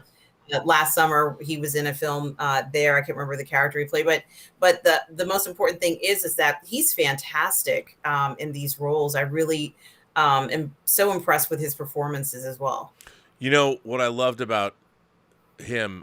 You love him, and yet in this third season of the show, he sits down with Dani, a woman that he's been on the moon with, he's gone through hell with, and she's a black astronaut.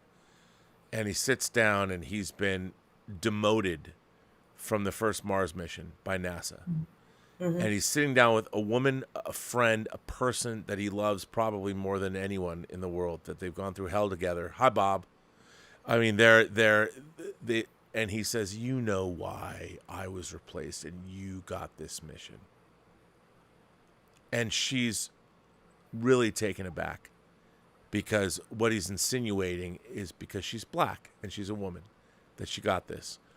And she knows, and we as the audience know. I love this character. Even I'm like, Ed, fuck you. Who are you to say that to Dani? Who the fuck are you? I was so angry. And he's drunk. I mean, the show he's drunk. So, but at the same time, the showrunners are we know that he's drunk. And in his own mind, he doesn't really believe that. Like, he's put his life on the line for her, but he's falling back into this easy stereotype because he's drunk and he's upset and whatever. And she stands her ground. And she's like, basically, she doesn't say this, but she's like, fuck you, Ed. You know what? You're one of my best friends. She gets up and doesn't put up with that shit and leaves. And then that plays out later in the season where it's not personal. He didn't mean it because he grew up in a culture where this is ingrained in you. We now live in a culture where there are people that are telling you that you are born a racist. So there are going to be times when you get drunk, even if you're not, you're going to think, oh my God, this culture told me I'm this way. And it's weird. And I thought it was a great scene because we're on her side the whole time. And we actually, a character I loved, I felt disrespected. I'm like, I don't like you, dude. That was some bad shit you did. That is great writing. When a character I love does something to another character I love and is fucked up, and I can sit there and, because it's fictional TV and it's easy to do it, I'm like, Ed, you're a dick. Why? What? I'm like, why would you do that? He made me angry. I got angry about, he's my friend.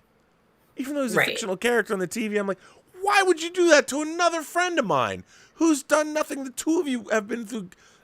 You carried. She broke her own arm to save Gordo Stevens.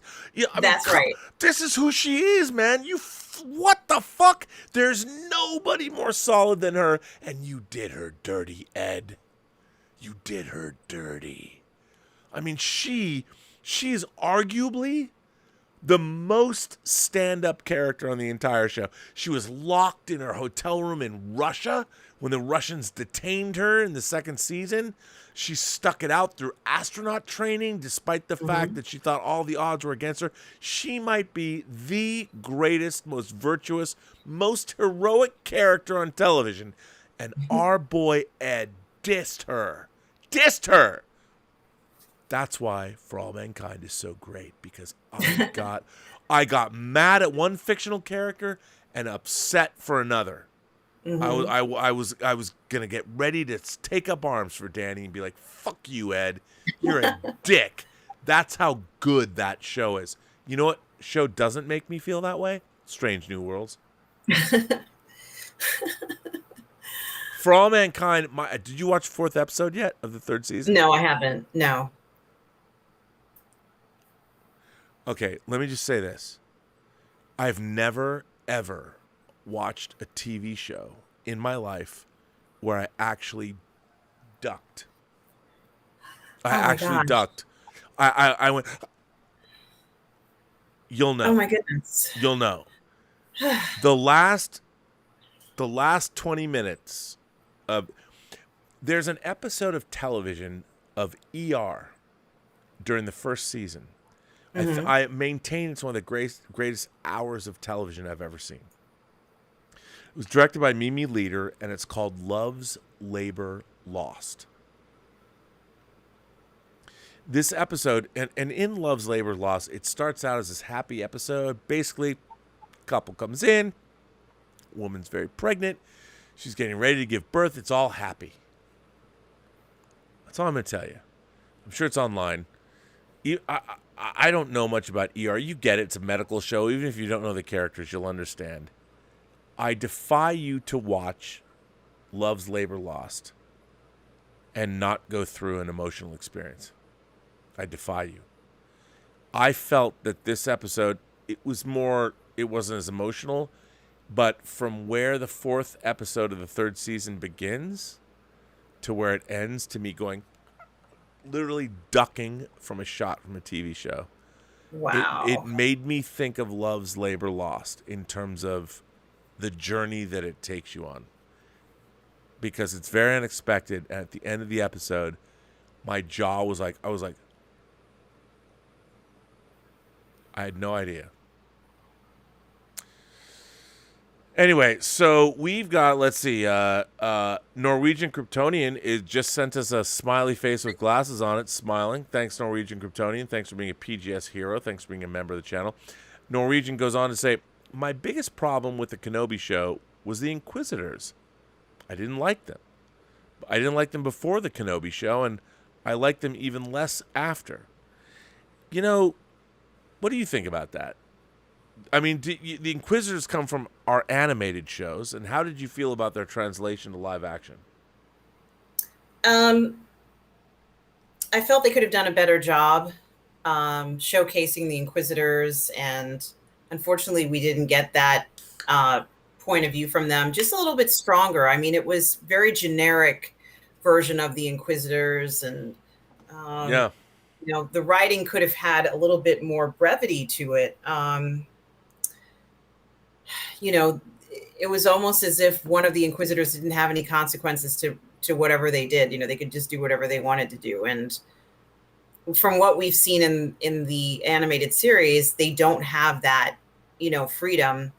Even in Jedi Fallen Order, one of the Inquisitors decides to kind of go rogue, just even for a moment, and it is struck down by Vader. So, you know, it's very unusual. And I almost wondered whether or not the character, one of the Inquisitor characters, was, you know, maybe a favorite of Vader or something like that, because she's supposed to be this character that I don't think anybody can just become an Inquisitor. I think, you know, you have to have, you know, very, very strong in the Force, very, very good in the Force. Yeah. And, you know, the circumstances have to be right. And, you know, I guess maybe you have to have incredible, you know, abilities, better than average, to be able to kind of like go over to the dark side and then have this sort of rigorous lifestyle of hunting people down in this way. So, you know, I almost wonder whether or not the original intention of this character might have been somebody who was a bit more of a prodigy for them, someone who just, kind of assumes the role of being someone who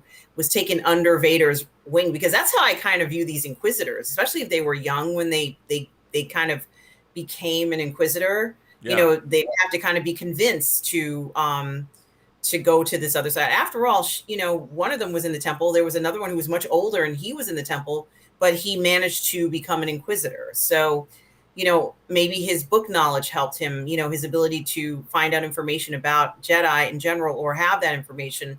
And therefore he makes a good Inquisitor because he knows exactly what techniques they might use, or whatever it is, some sort of advantage in his case. But there has to be something stand out about the individual. And so, we didn't really get that. And I think that the Inquisitors overall, showing that their aggression towards average people, is okay. And they have actually shown where an Inquisitor does that and kills another, an individual that doesn't have Force abilities. But I think it loses some of its significance when they have to threaten, non-Force users to find, and then have to kill them or chop off hands and such. Why not just focus on the Jedi? You knew he was there. Just look for him and leave these other people alone, because those aren't the people you're looking for. You're not looking for the non-Jedi ones. You're looking for the Jedi ones. So, yeah, it's kind of, a waste of time to kind of bully the people in the area to try to find them. I couldn't agree more. As soon as Reva cuts off the hand of an innocent woman, I'm like, I'm out. You've lost me. And nobody would do that. And especially somebody, when she's like, I'm here to kill, they killed younglings. You're maiming innocent people. I'm like, it's like Michael Corleone killing Fredo. Once he kills Fredo, he's lost his soul. There's no return from that. You show me a character, as soon as Reva started cutting off limbs, I'm like, kill her. Fuck her.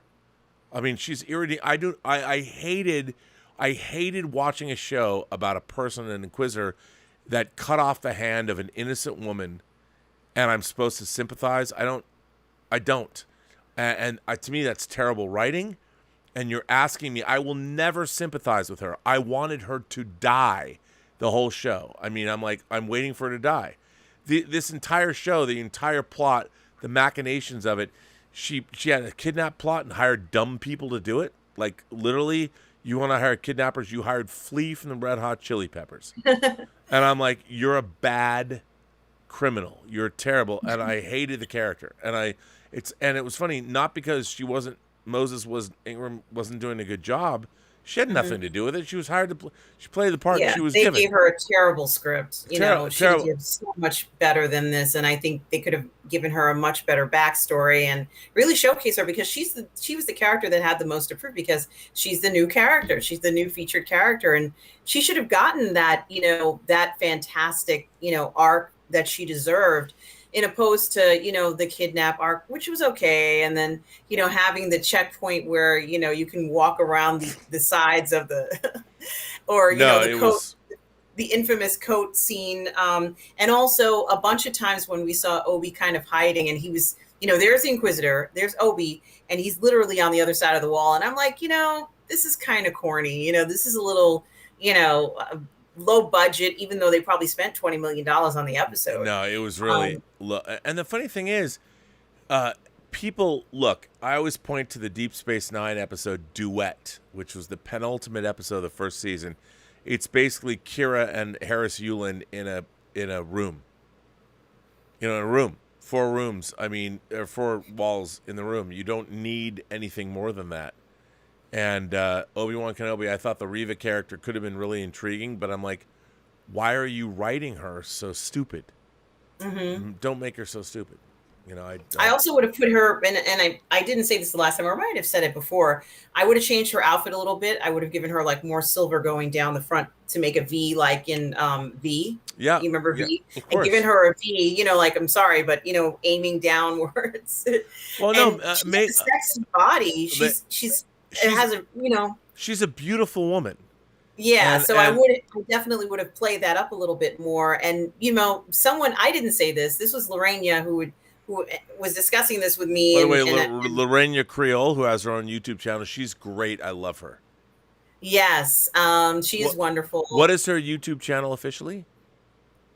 Lorena Creole. It's just Lorena Creole. She's great. Yes, and what I was going to say is she made a good point, and it was about the idea of a dark side user being seductive, kind of like how Maul was. Now, it's funny because when I first started to see Maul in, the animated series, let's say, not in the movies. I did, I've seen him in both, but sure. I noticed in the animated series, he's got a little bit of he's a little charismatic at times, and he'll kind of do this sort of coy comments and put people in situations where they didn't know they were going to be in a few seconds ago, but he got you, you're in trouble. Yeah. And I was like, I kind of like him. I kind of like this character. He seems to be able to kind of talk people into to do things, and he's like got the just an incredible ability to do this because he's a dark side user, of course, and he's finagling people. And they should be. I mean, look,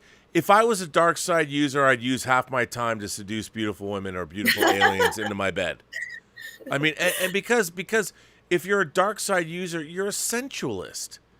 Yes. And it's not just I say that kind of funny, but I would also drink the best wine and eat the best food. Yeah. I mean, I'm a total sensualist. Give me the pleasures of the flesh. And if I was a dark side user, why wouldn't you do that? Why wouldn't you like okay, nowadays we live in a world the America of today, lust is a bad thing.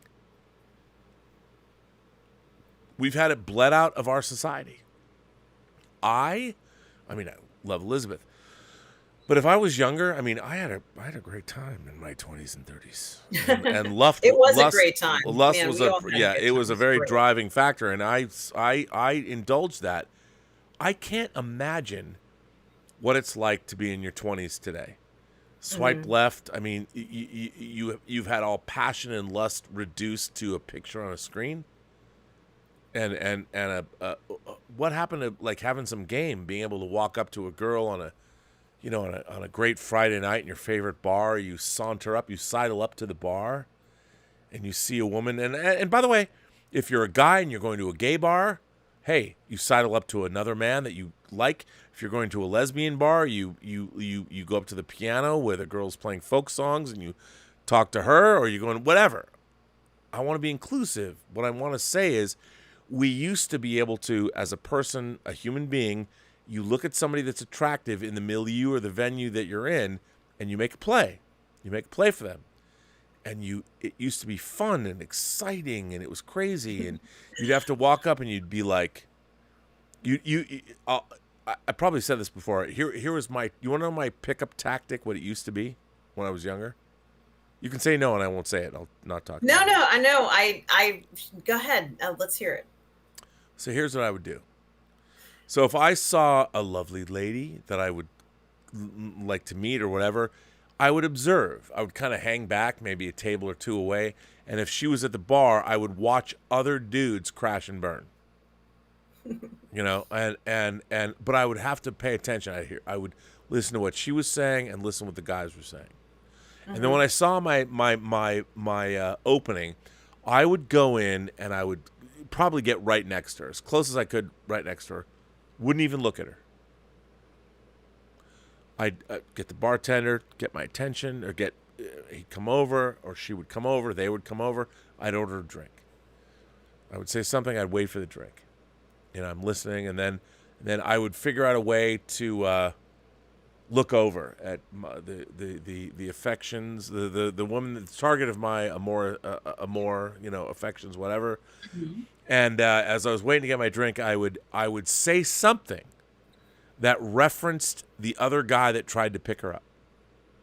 Like I would say something, whatever it was. It would have to be. By the way, this is a very difficult maneuver. You got to be good, because you have to pick up something that's witty that she would appreciate.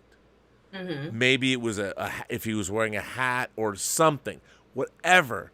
You would have to turn to her, and if it was welcome, and you would throw it away. You'd be like say that guy said that, hey,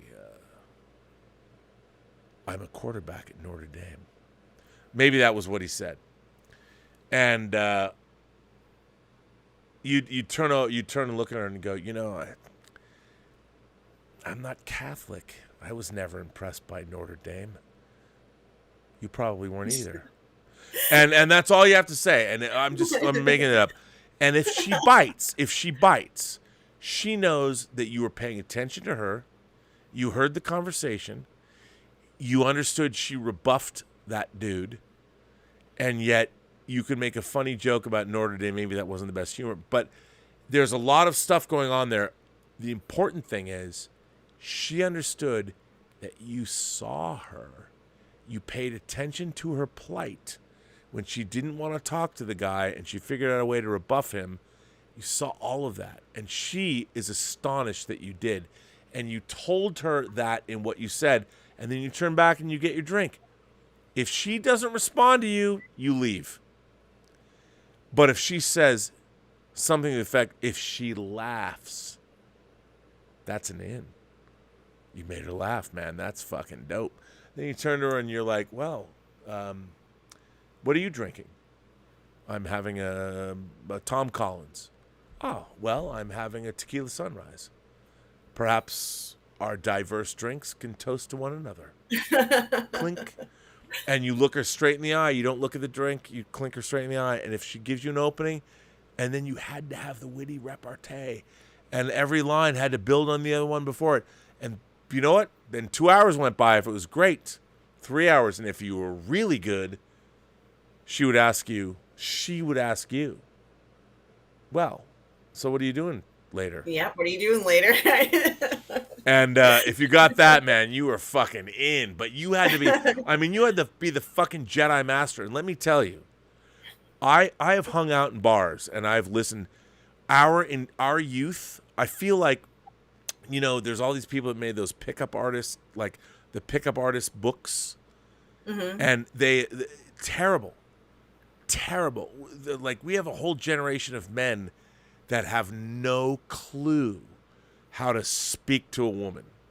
And I'm not saying I'm the fucking Jedi Master. I'm not saying I was that guy. Well, no, but what I am saying is that it's all part of the same thing.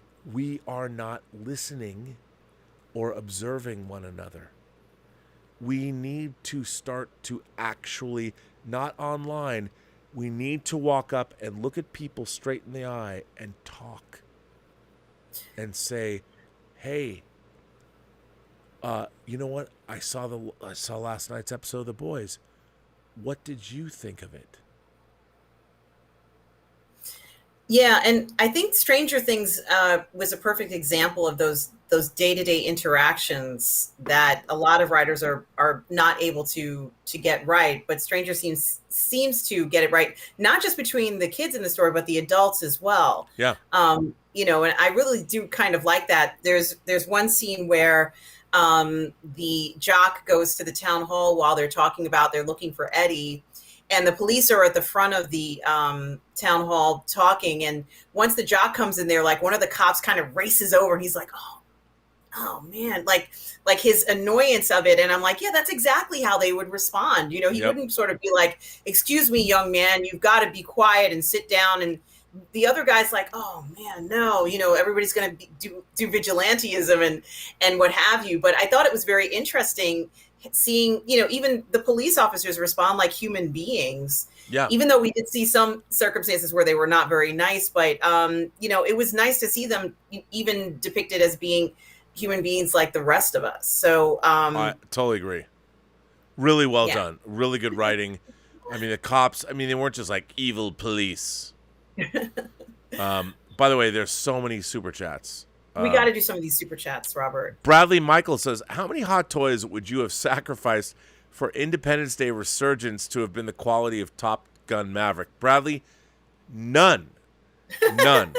Because no amount of hot toys could have changed the fact they spent $100 million on. Look, Bradley, one of the great mysteries of my life is how come Independence Day resurgence is so bad.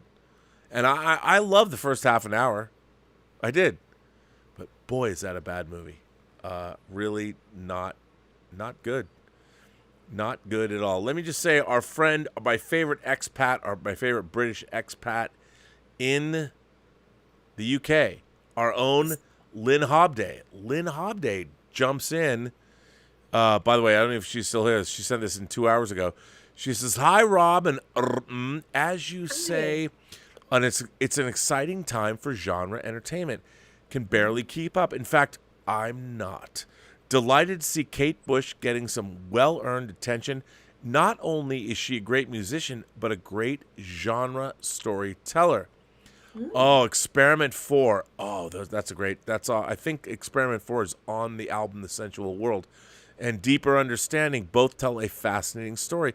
Such a brilliant musician and creative mind. Lynn, I mean, obviously you're from England and you're a singer yourself, so if you think Kate Bush is good, it carries a lot of weight with me. But Experiment 4, and I agree. I mean, that's a great song. She's amazing, and there are songs that I think, like Babushka is a surprisingly moving song, and if you listen to this woman's work that they actually used in John Hughes' She's Having a Baby, which also used Love and Rocket's Haunted When the Minutes Drag, those two songs together have a lot to say. So Lynn, good to see you. I hope everything is going well for you. One day I'm going to come to Japan. I want to come to Japan after I win the lottery, and we're going to take like $1 million and go shopping for die-cast super robot toys, because I can then afford the shipping.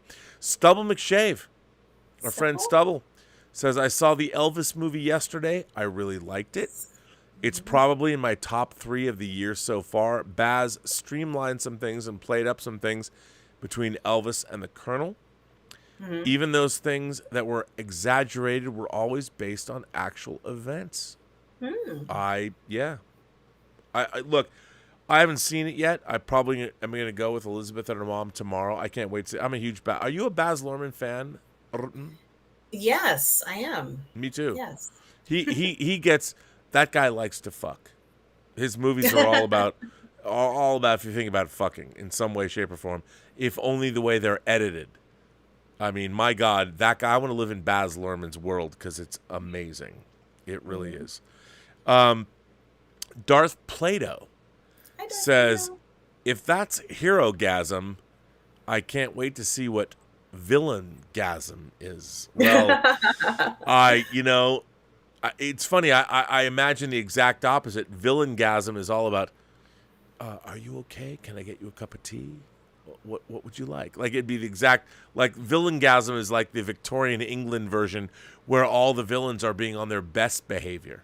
It's they're trying to woo you through their poetry, or something like that, which would kind of be funny, maybe. So let's see. Hang on. Wow, there's a lot of spamming. By the way, thanks to our moderators, Tom Jr. Jackson, Darren Seeley, Hey, Darren. and there's other moderators here. I'm looking to see who's here. Because Lord Toth is here, and they've been dealing with spam with much aplomb. Thank you, gentlemen. I appreciate it. 200 Watt Studio says, "How fantastic are the first 5 episodes of The Orville this season?" Have you watched The Orville? I haven't watched this season, no. I would say, for me, 3 of the episodes were great. The last episode, certainly terrific. And 2 it's hit and miss, but the production values are great. I think it's interesting that Orville New Horizons is trying to change the show more into Star Trek. I kind of did like when they were doing something. They were the comedic version of Next Generation. Now they're just trying to be Next Generation. But it's been quite great. Really, really good. Young Haas says, "Hey, Rob, but don't you feel like trauma is the ultimate form of verisimilitude? I feel like if you want someone or a world to feel real, you need that." Well, here's the thing, Young. Trauma to me is self-evident in life, in existence. The fact that we are born into a world knowing that we're going to die. As we're young, we delude ourselves into thinking it can't happen to us. Our entire lives are built on the trauma that they will end. And all the other stuff to me that happens in them, horrible. Existence is terrible. Every single day we wake up, even if you have the best life in the world, you don't know if you're going to be diagnosed with terminal cancer. You don't know if you're going to get hit by a bus. Our lives are all about trauma. And here's the thing. We act nowadays as if this is something new.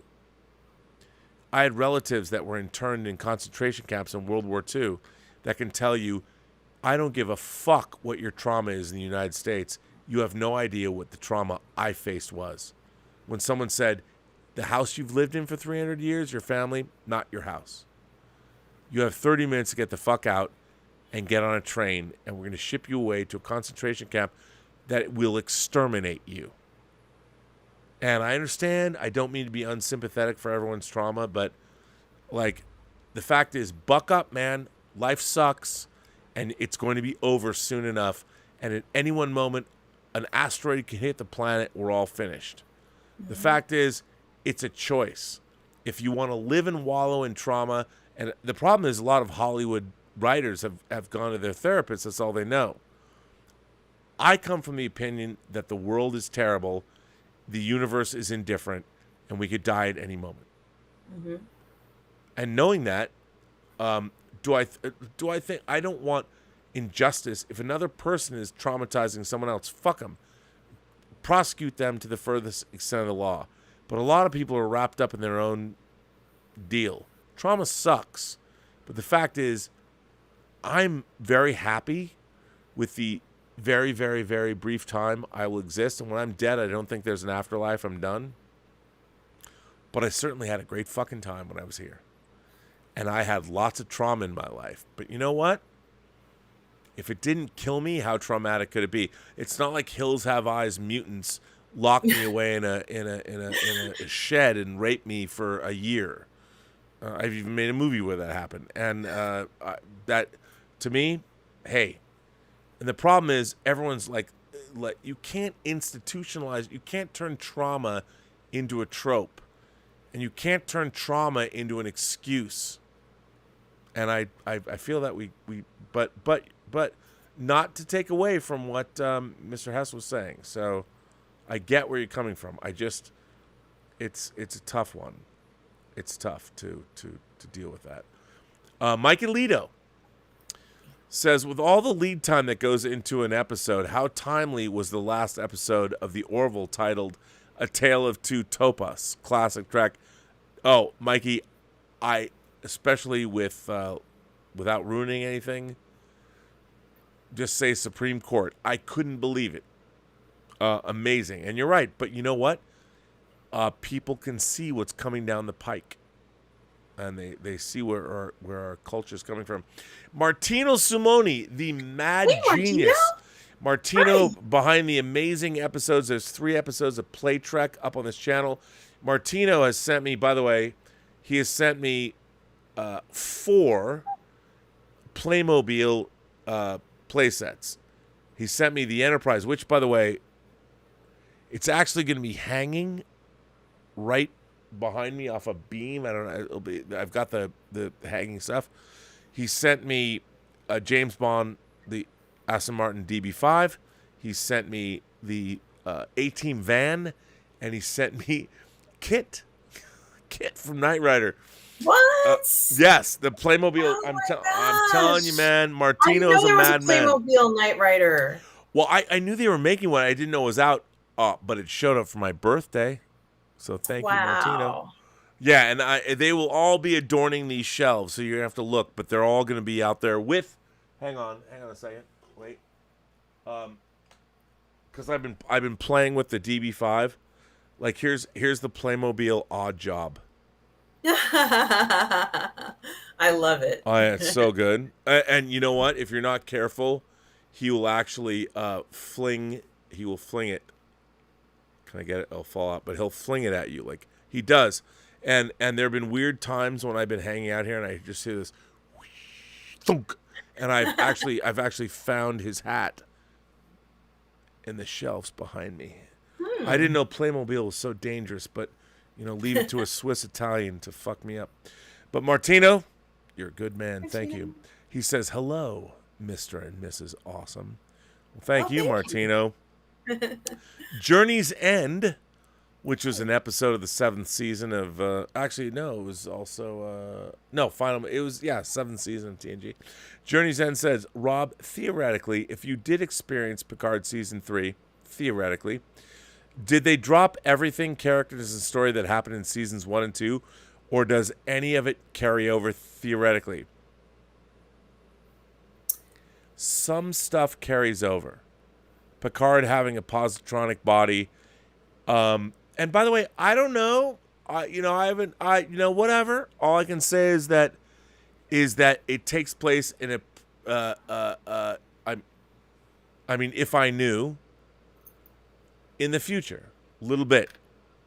But they do touch on certain things. The disposition of Riker and Troy's kid, Thad. What happened to him?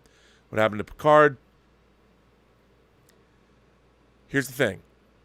Honestly, I wish Picard Season 3 was the only season of Picard. It will be the only season of modern Star Trek I am buying on disc. Take that to the bank.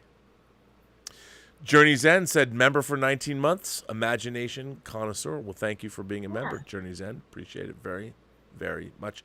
By the way, I didn't know you could gift. If you're a member, you can gift other members or other people in the chat a membership. I didn't even know you can do that. That's some crazy stuff. Bert says, justice for Jason Carver, the misunderstood anti-hero of Stranger Things Season 4. He merely was trying to protect his town from a supernatural threat. Jason Carver was a douche. I'm just saying. He was a zealot. He should have listened to his teammates. But no, I'm just kidding. I understand. He was, but he didn't know it was supernatural. He didn't tell the truth. He got a gun. What are you going to do? I don't. But you're not wrong, Bert. What can I say? I get where you're coming from, and I appreciate the fact that you want to stick up for somebody. I do. I mean, how can you not appreciate that? So, Bert, you're not wrong. Latrone Latham or Latham. Hi, Latrone. Latrone says, "Hi, Rob and based on Top Gun Maverick and anime, will Robotech be brought to the big screen? Will Disney give Tron another shot?" Good answers. Tron, of course, celebrating its 40th anniversary. My God, and for those of you, I, of course, made the Making of Tron documentary 20 years ago. Check out. It's on YouTube. We are celebrating, believe it or not, Tron's 40th. Amazing. Wow. I don't think they're going to do another Tron. I don't. Even though Joseph Kosinski made Tron Legacy, I don't think they're going to do another Tron. I wish they would. But Robotech, to be honest, and I'm not saying I know him because I really don't, but Star Trek Picard Season 3 showrunner Terry Matalas is a huge Macross Robotech fan. Mm-hmm. And let me just say, they've been trying to make this movie for, 20, 30, 40 years, whatever. He's the guy. After watching after perhaps experiencing Star Trek Picard Season 3, I say watching, I'm just fucking with y'all. Who knows? Maybe I saw it, maybe I did. How could you see a show that just recently finished shooting? Don't know. But I would say this, that Terry Matalas, the showrunner of Picard Season 3, is a huge Robotech and Macross fan.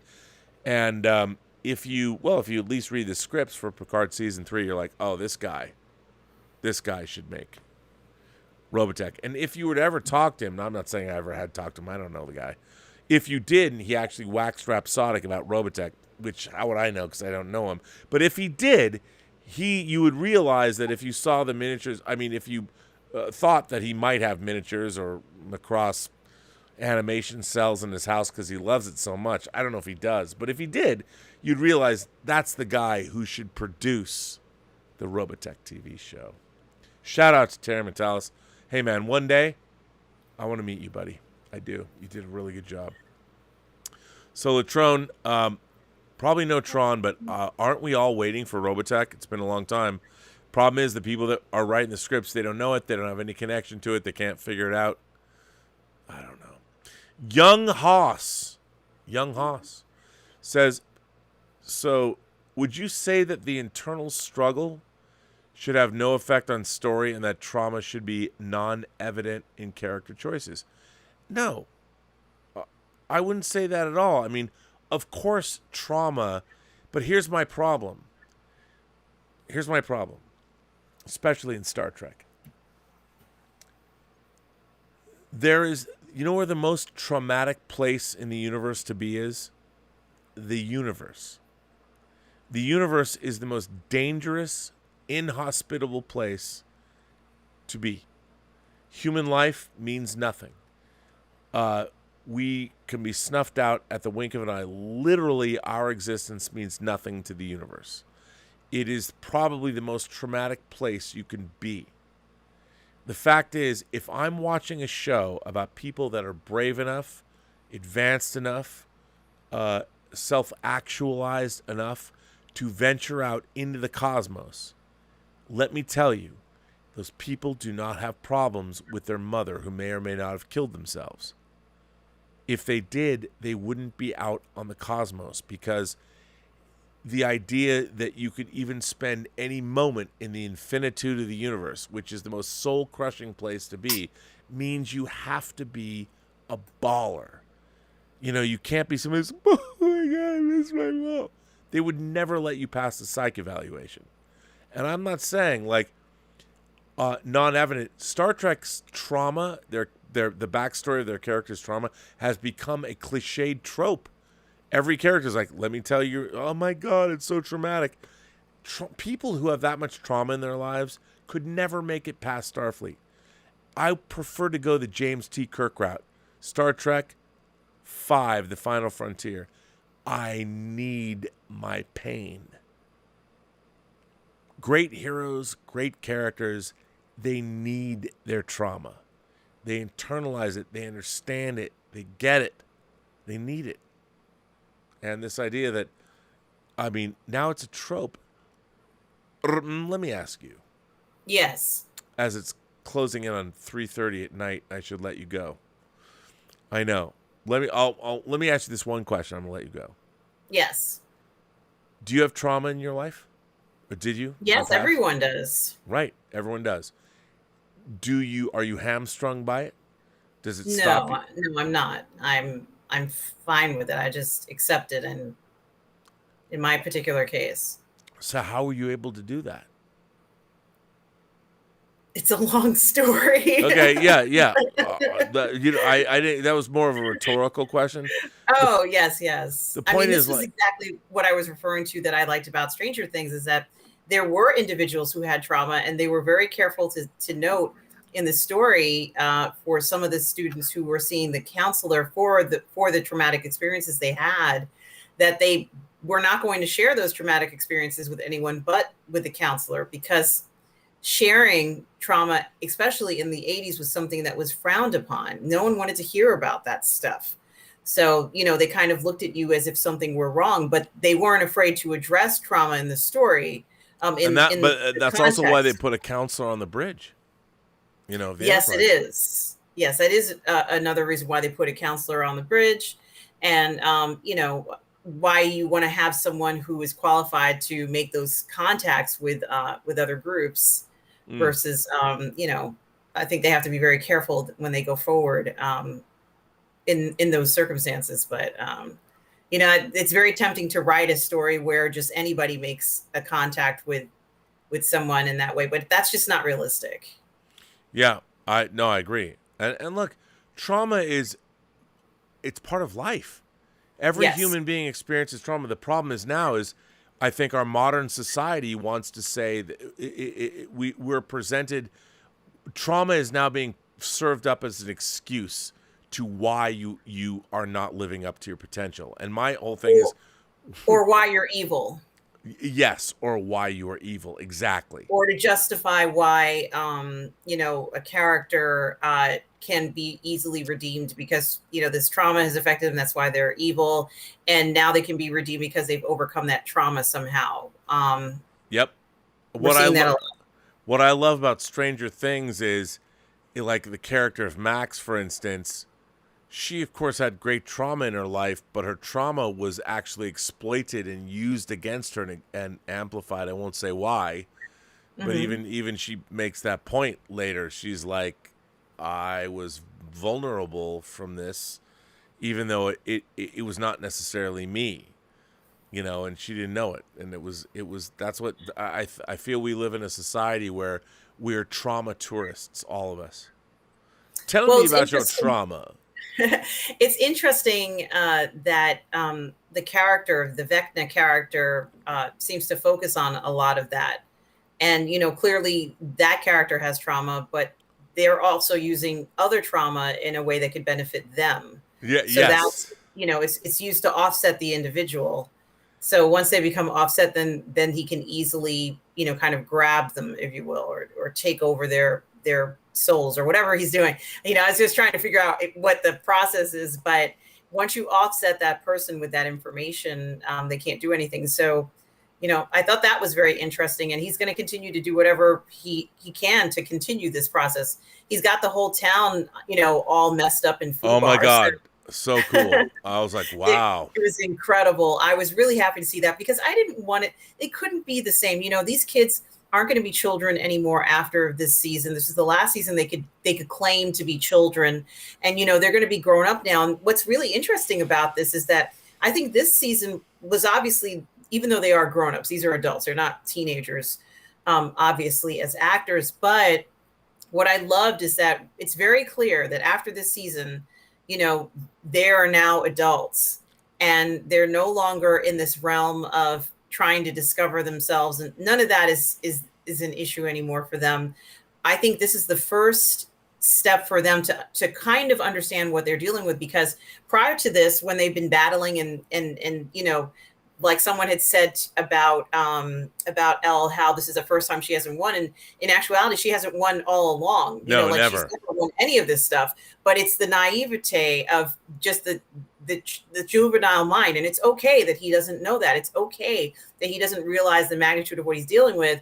But the parents in the story, the parents who are there, understand completely what's going on. They understand the magnitude of this, and it took this many seasons for the group to mature and understand what they're dealing with. Now they know what they're dealing with. How different the next season is going to be when it's not going to have this innocent spin to it anymore. They now have the responsibility of adulthood. Now, how do you deal with horror as an adult? That's going to be very interesting to see, I think, in the next season. Yeah, no, I totally agree. I can't wait. I cannot wait. I mean, I think it's a great assessment of what we've seen. I mean, everyone has their problems. I really like the way they dealt with the interpersonal reactions this season. It was terrific. Well, there was a lot of coupling, Robert, and what I liked too was that we saw different types of relationships, and none of that stuff was forced. There wasn't like the forced kiss that we see a lot. They love to kind of tuck that in there. It's this unusual, awkward situation. They've just landed on a foreign planet or something unusual, and then suddenly they have to kiss each other wildly, like at that very moment. Right. And I'm like, that's not natural. That doesn't even make any sense. And I love that they showed scenarios of where one character, she likes this girl and she thinks things are going to work out, and then later on she sees the person with someone else, and it's very clear that she's not going to be with this person. And she has to deal with that like an adult, like any other person would have to deal with it. And I thought that was very clever to show them as friends, or at least even still speaking, even though she knows this, it's like maybe it's not going to work out between them. And how about the other girl who, I think her name was, it may not be Nancy, but she was kind of going out with, oh man, I can't remember everybody's names, but she has a boyfriend who's in Indianapolis, and he was supposed to fly in. And, he's become so much of a stoner now, which is the truth. That's what they've depicted him as. Yeah. And as far as I'm concerned, he's a stoner because of all the stress of all this stuff. Yes. Has been done a lot to him. He needs that just to kind of step away from this. And he needs to be around someone mellow like his friend who can kind of tone things down, even when, pretty much like the whole town is going to explode, right? So he's not really into necessarily this relationship. I mean, I know he loves this girl, but, this type of thing could really distract you from being with someone. Meanwhile, Steve is kind of, getting back in the process of getting to know her. And, he's thinking to himself, I wish I'd never been, I wish we had never broken up, and I really want her back. It's a really nice love triangle that they did, and it's very realistic. They're both nice guys. There's no bad guy here, but they didn't force it. It doesn't feel forced. She finds Steve in season 4, and then they screw around. It's like, no, that's not going to happen. They're kind of busy with this other stuff. Yep. And, right when he thinks he might make a move, that's when this other guy who's his friend now. They're friends. So, it's very interesting in that regard. And hearing everybody tell them, you guys, that they're not going out. You guys should get together. Yeah. That sort of stuff happens, like people trying to hook you up with other people. And a lot of times nothing, comes of it. But I think it might be just wanting to see your friends happy or see, them together again. And Eddie goes to this soliloquy with Steve saying how, seeing how these girls dove in the water after you, that's what brought me to go into. And you know what? It's very hard to find somebody like that, he's lecturing him on, you better make sure this girl doesn't get away. And I really like that. And people, I've been told, how many times have you been told that, Robert, in your lifetime? Right? Well, I've never had women jump after me in a supernatural conflagration situation, but no, I've been told. I mean, I would say, to be honest, one of the great, if I have any regrets in my life, I missed out. Not that I when I say this, I'm not comparing and contrasting to where my situation is now, but growing up, I had many women that I was involved with that really, really loved me. And I didn't see it. And even to this day, I still am friends with people that I dated 30 years ago that I didn't recognize what I had in them. Mm-hmm. And because I was young and stupid. And and that was problematic. And it's interesting. I've stayed friends with them because all the people that I've ever dated, I like them. And it, like, why would you? And I understand, but you can't date. Like, I'm not one of these people. Not like in For All Mankind when I'm like, I slept with this woman and I'm like, I'm gonna torment you forever. I was never that guy, But still, that's the thing. We don't know what we have when we have it in front of us. And I think especially, when it comes to relationships, when we're younger, we quantify them in ways that aren't as important. That we just don't understand how it works later in life. Meaning, if somebody we want to, like for dudes, we want a girl that looks a certain way or is a certain way or is popular or whatever, or how she makes us look good. None of that really matters. It's all superficial. And we don't know at the end of the day what matters. And then we lose the girls that loved us or we love them. And to think, well, we're going to get something better. And then we realize we aren't going to get something better and they change. But that's human nature. We're dumb. Mm-hmm. We don't know the world. We don't understand it. I mean, we just don't get it. And we're doomed to repeat generational mistakes over and over again. And what are you going to do about it? I don't know. I mean, I feel like an idiot most of the time. Like, oh. Well, you shouldn't feel that way. Well, no, but I mean, I don't feel that way. Like there's one person I'm thinking of in particular, a person that an old girlfriend of mine that I dated 30 years ago. Yeah. And we stayed friends. She's the most wonderful woman. She's absolutely beautiful. She got married. She's got a whole family, and her husband turned out to be a monumental douchebag.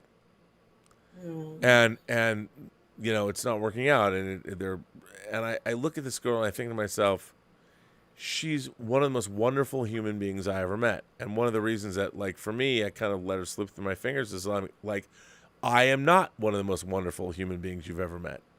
And I looked at her and I think in my mind, I'm like, I'm not worthy of her. Wow. Consciously or subconsciously, she was so great and so nice and so sweet. And she would have given me a great life or whatever. But I'm like, I want to go out and fucking party and stay up all night and listen to techno music and do blow and take ecstasy or whatever.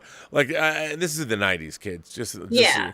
I mean, and the thing is, that was a ridiculously selfish way to, like, but I was incapable in my mid-20s of being like, I want to be with her for the rest of my life. I'm like, Yeah, a oh. lot of us were that way. Like to even think on that vein was something that wasn't possible and would have been a huge mistake. Yeah, couldn't have done it. But she was. At that time she was a teacher, and she moved away from California and went to Colorado, and it was just it's I'm still friends with her, and now she's going through a bit of a tough time, but that's life. That's life. I mean, I'm not gonna sit there and dwell on it. Was that trauma? No. To me, trauma's like I lost a limb. It's tough.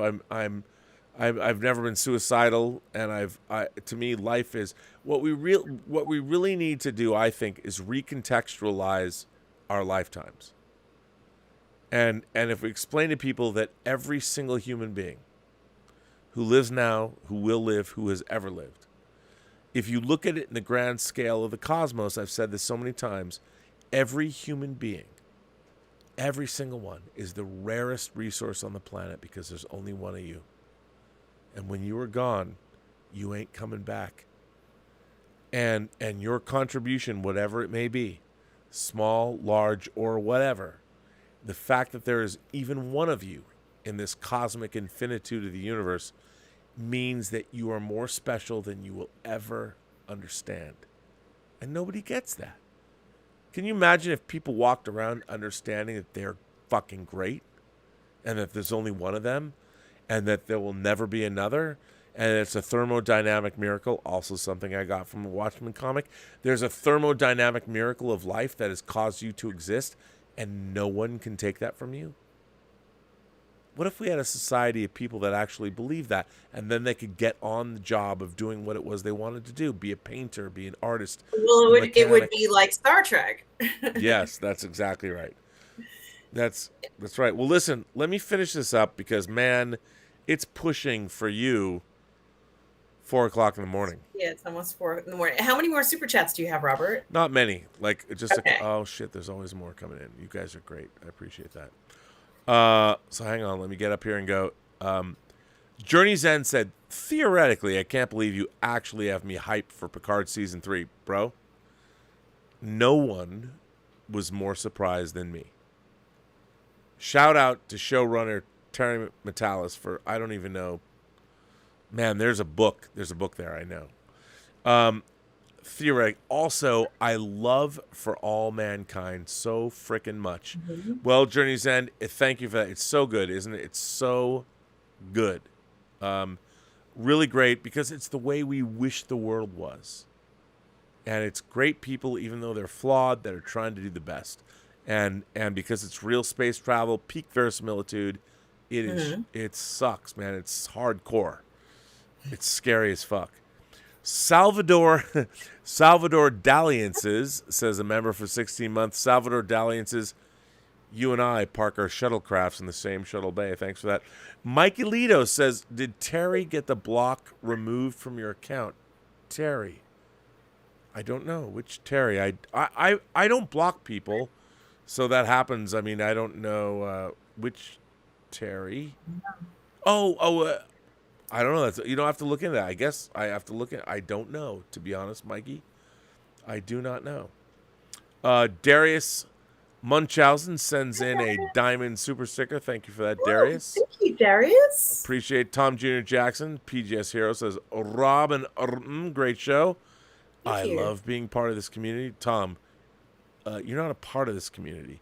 You are this community. You're the Professor Goof Emeritus. We're all goof people. Without that you, is this true. Community would not be the community that it is.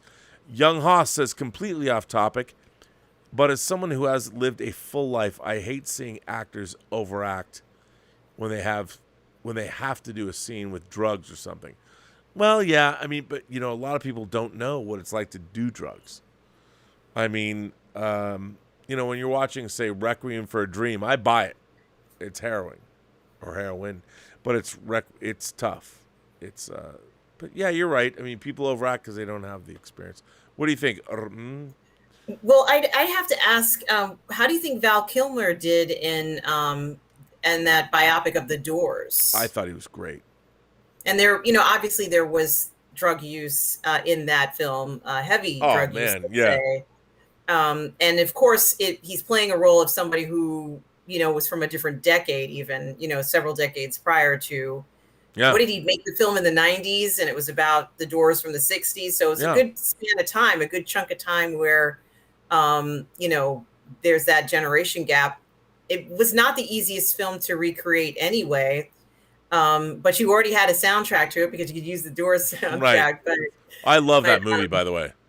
yeah, it Would it was a great surprise you to film. know I have it on 4K? Because I do. It would not surprise me to know that you have it on 4K, but I think that it's I think he went to Juilliard. Val went to Juilliard, Oh, I so think, good.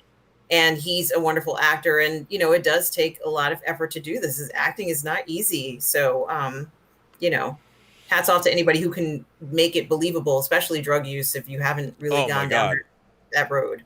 Oh, yeah, absolutely. I mean, my drug is YouTube. No, I'm just kidding. But anyway, so let's see. We got Aiken, a member for 13 months, sends Hi, in a stick Aiken. of thanks, Aiken. I appreciate you for being a member. Darius Munchausen says member for 14 months. Darius, thank you very much. Wow. By the way, we are going to have another member chat next weekend. I feel pretty good now that I've got a new internet connection. Very, very, very up on that, which is great.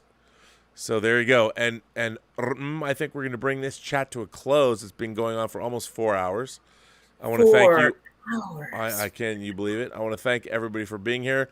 Robservations is going to be back 5 days a week. We're bringing back Let's Get Physical Media tomorrow or today. Join Dieter and I. Dita. Let's see what Dietz, the trash panda, has in store for us. I miss my guy, Dieter Bastian.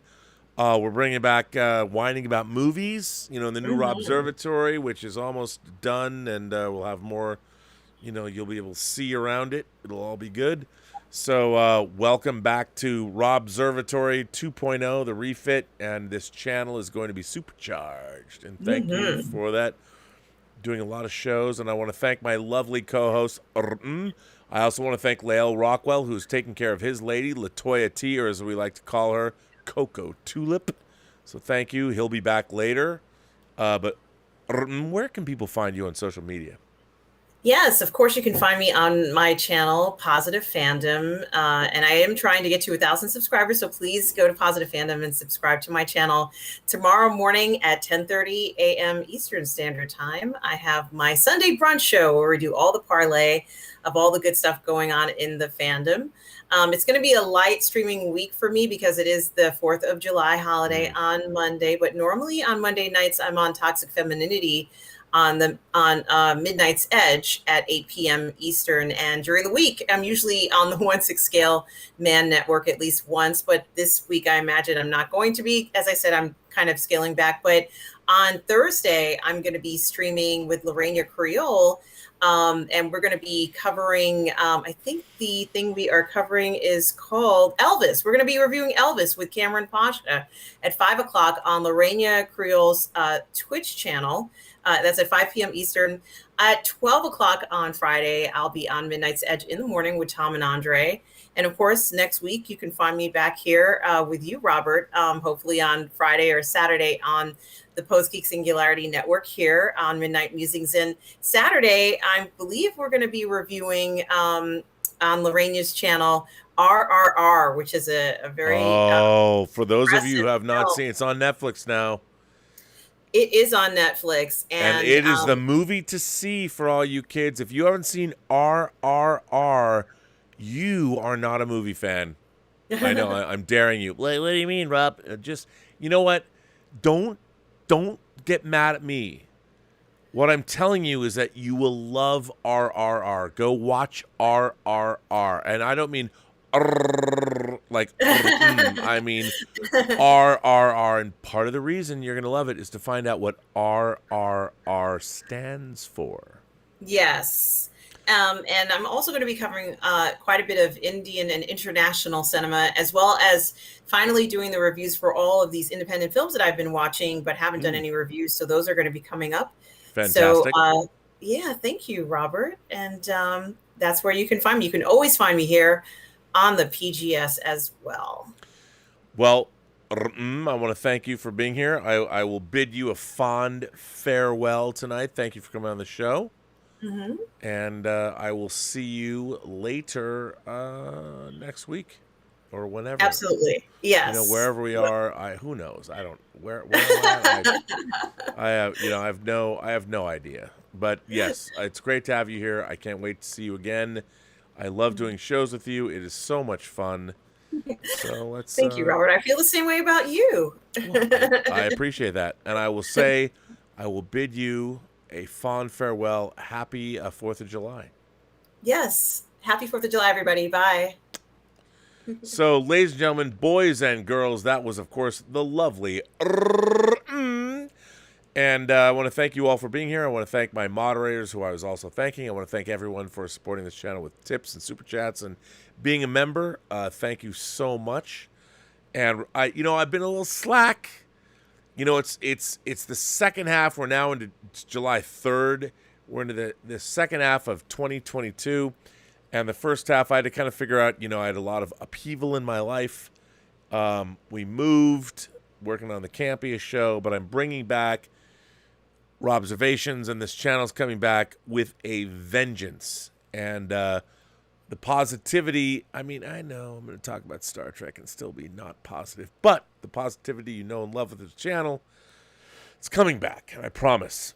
And we got a lot of stuff in store. It's going to be great. Things are changing. There's going to be more of, you're going to see me sitting in different places as I broadcast from inside the new Robservatory, which I'm going to finish, I promise. Just haven't been able to do it. There's so much stuff. There's so much cool stuff in here I can't even begin to tell you. But anyway, on that note, I will say this. Remember, every person you meet has a story to tell that you have yet to hear. All you have to do is listen. And with that, I would say to everyone, have a better day. And I guess a better tomorrow, a better this.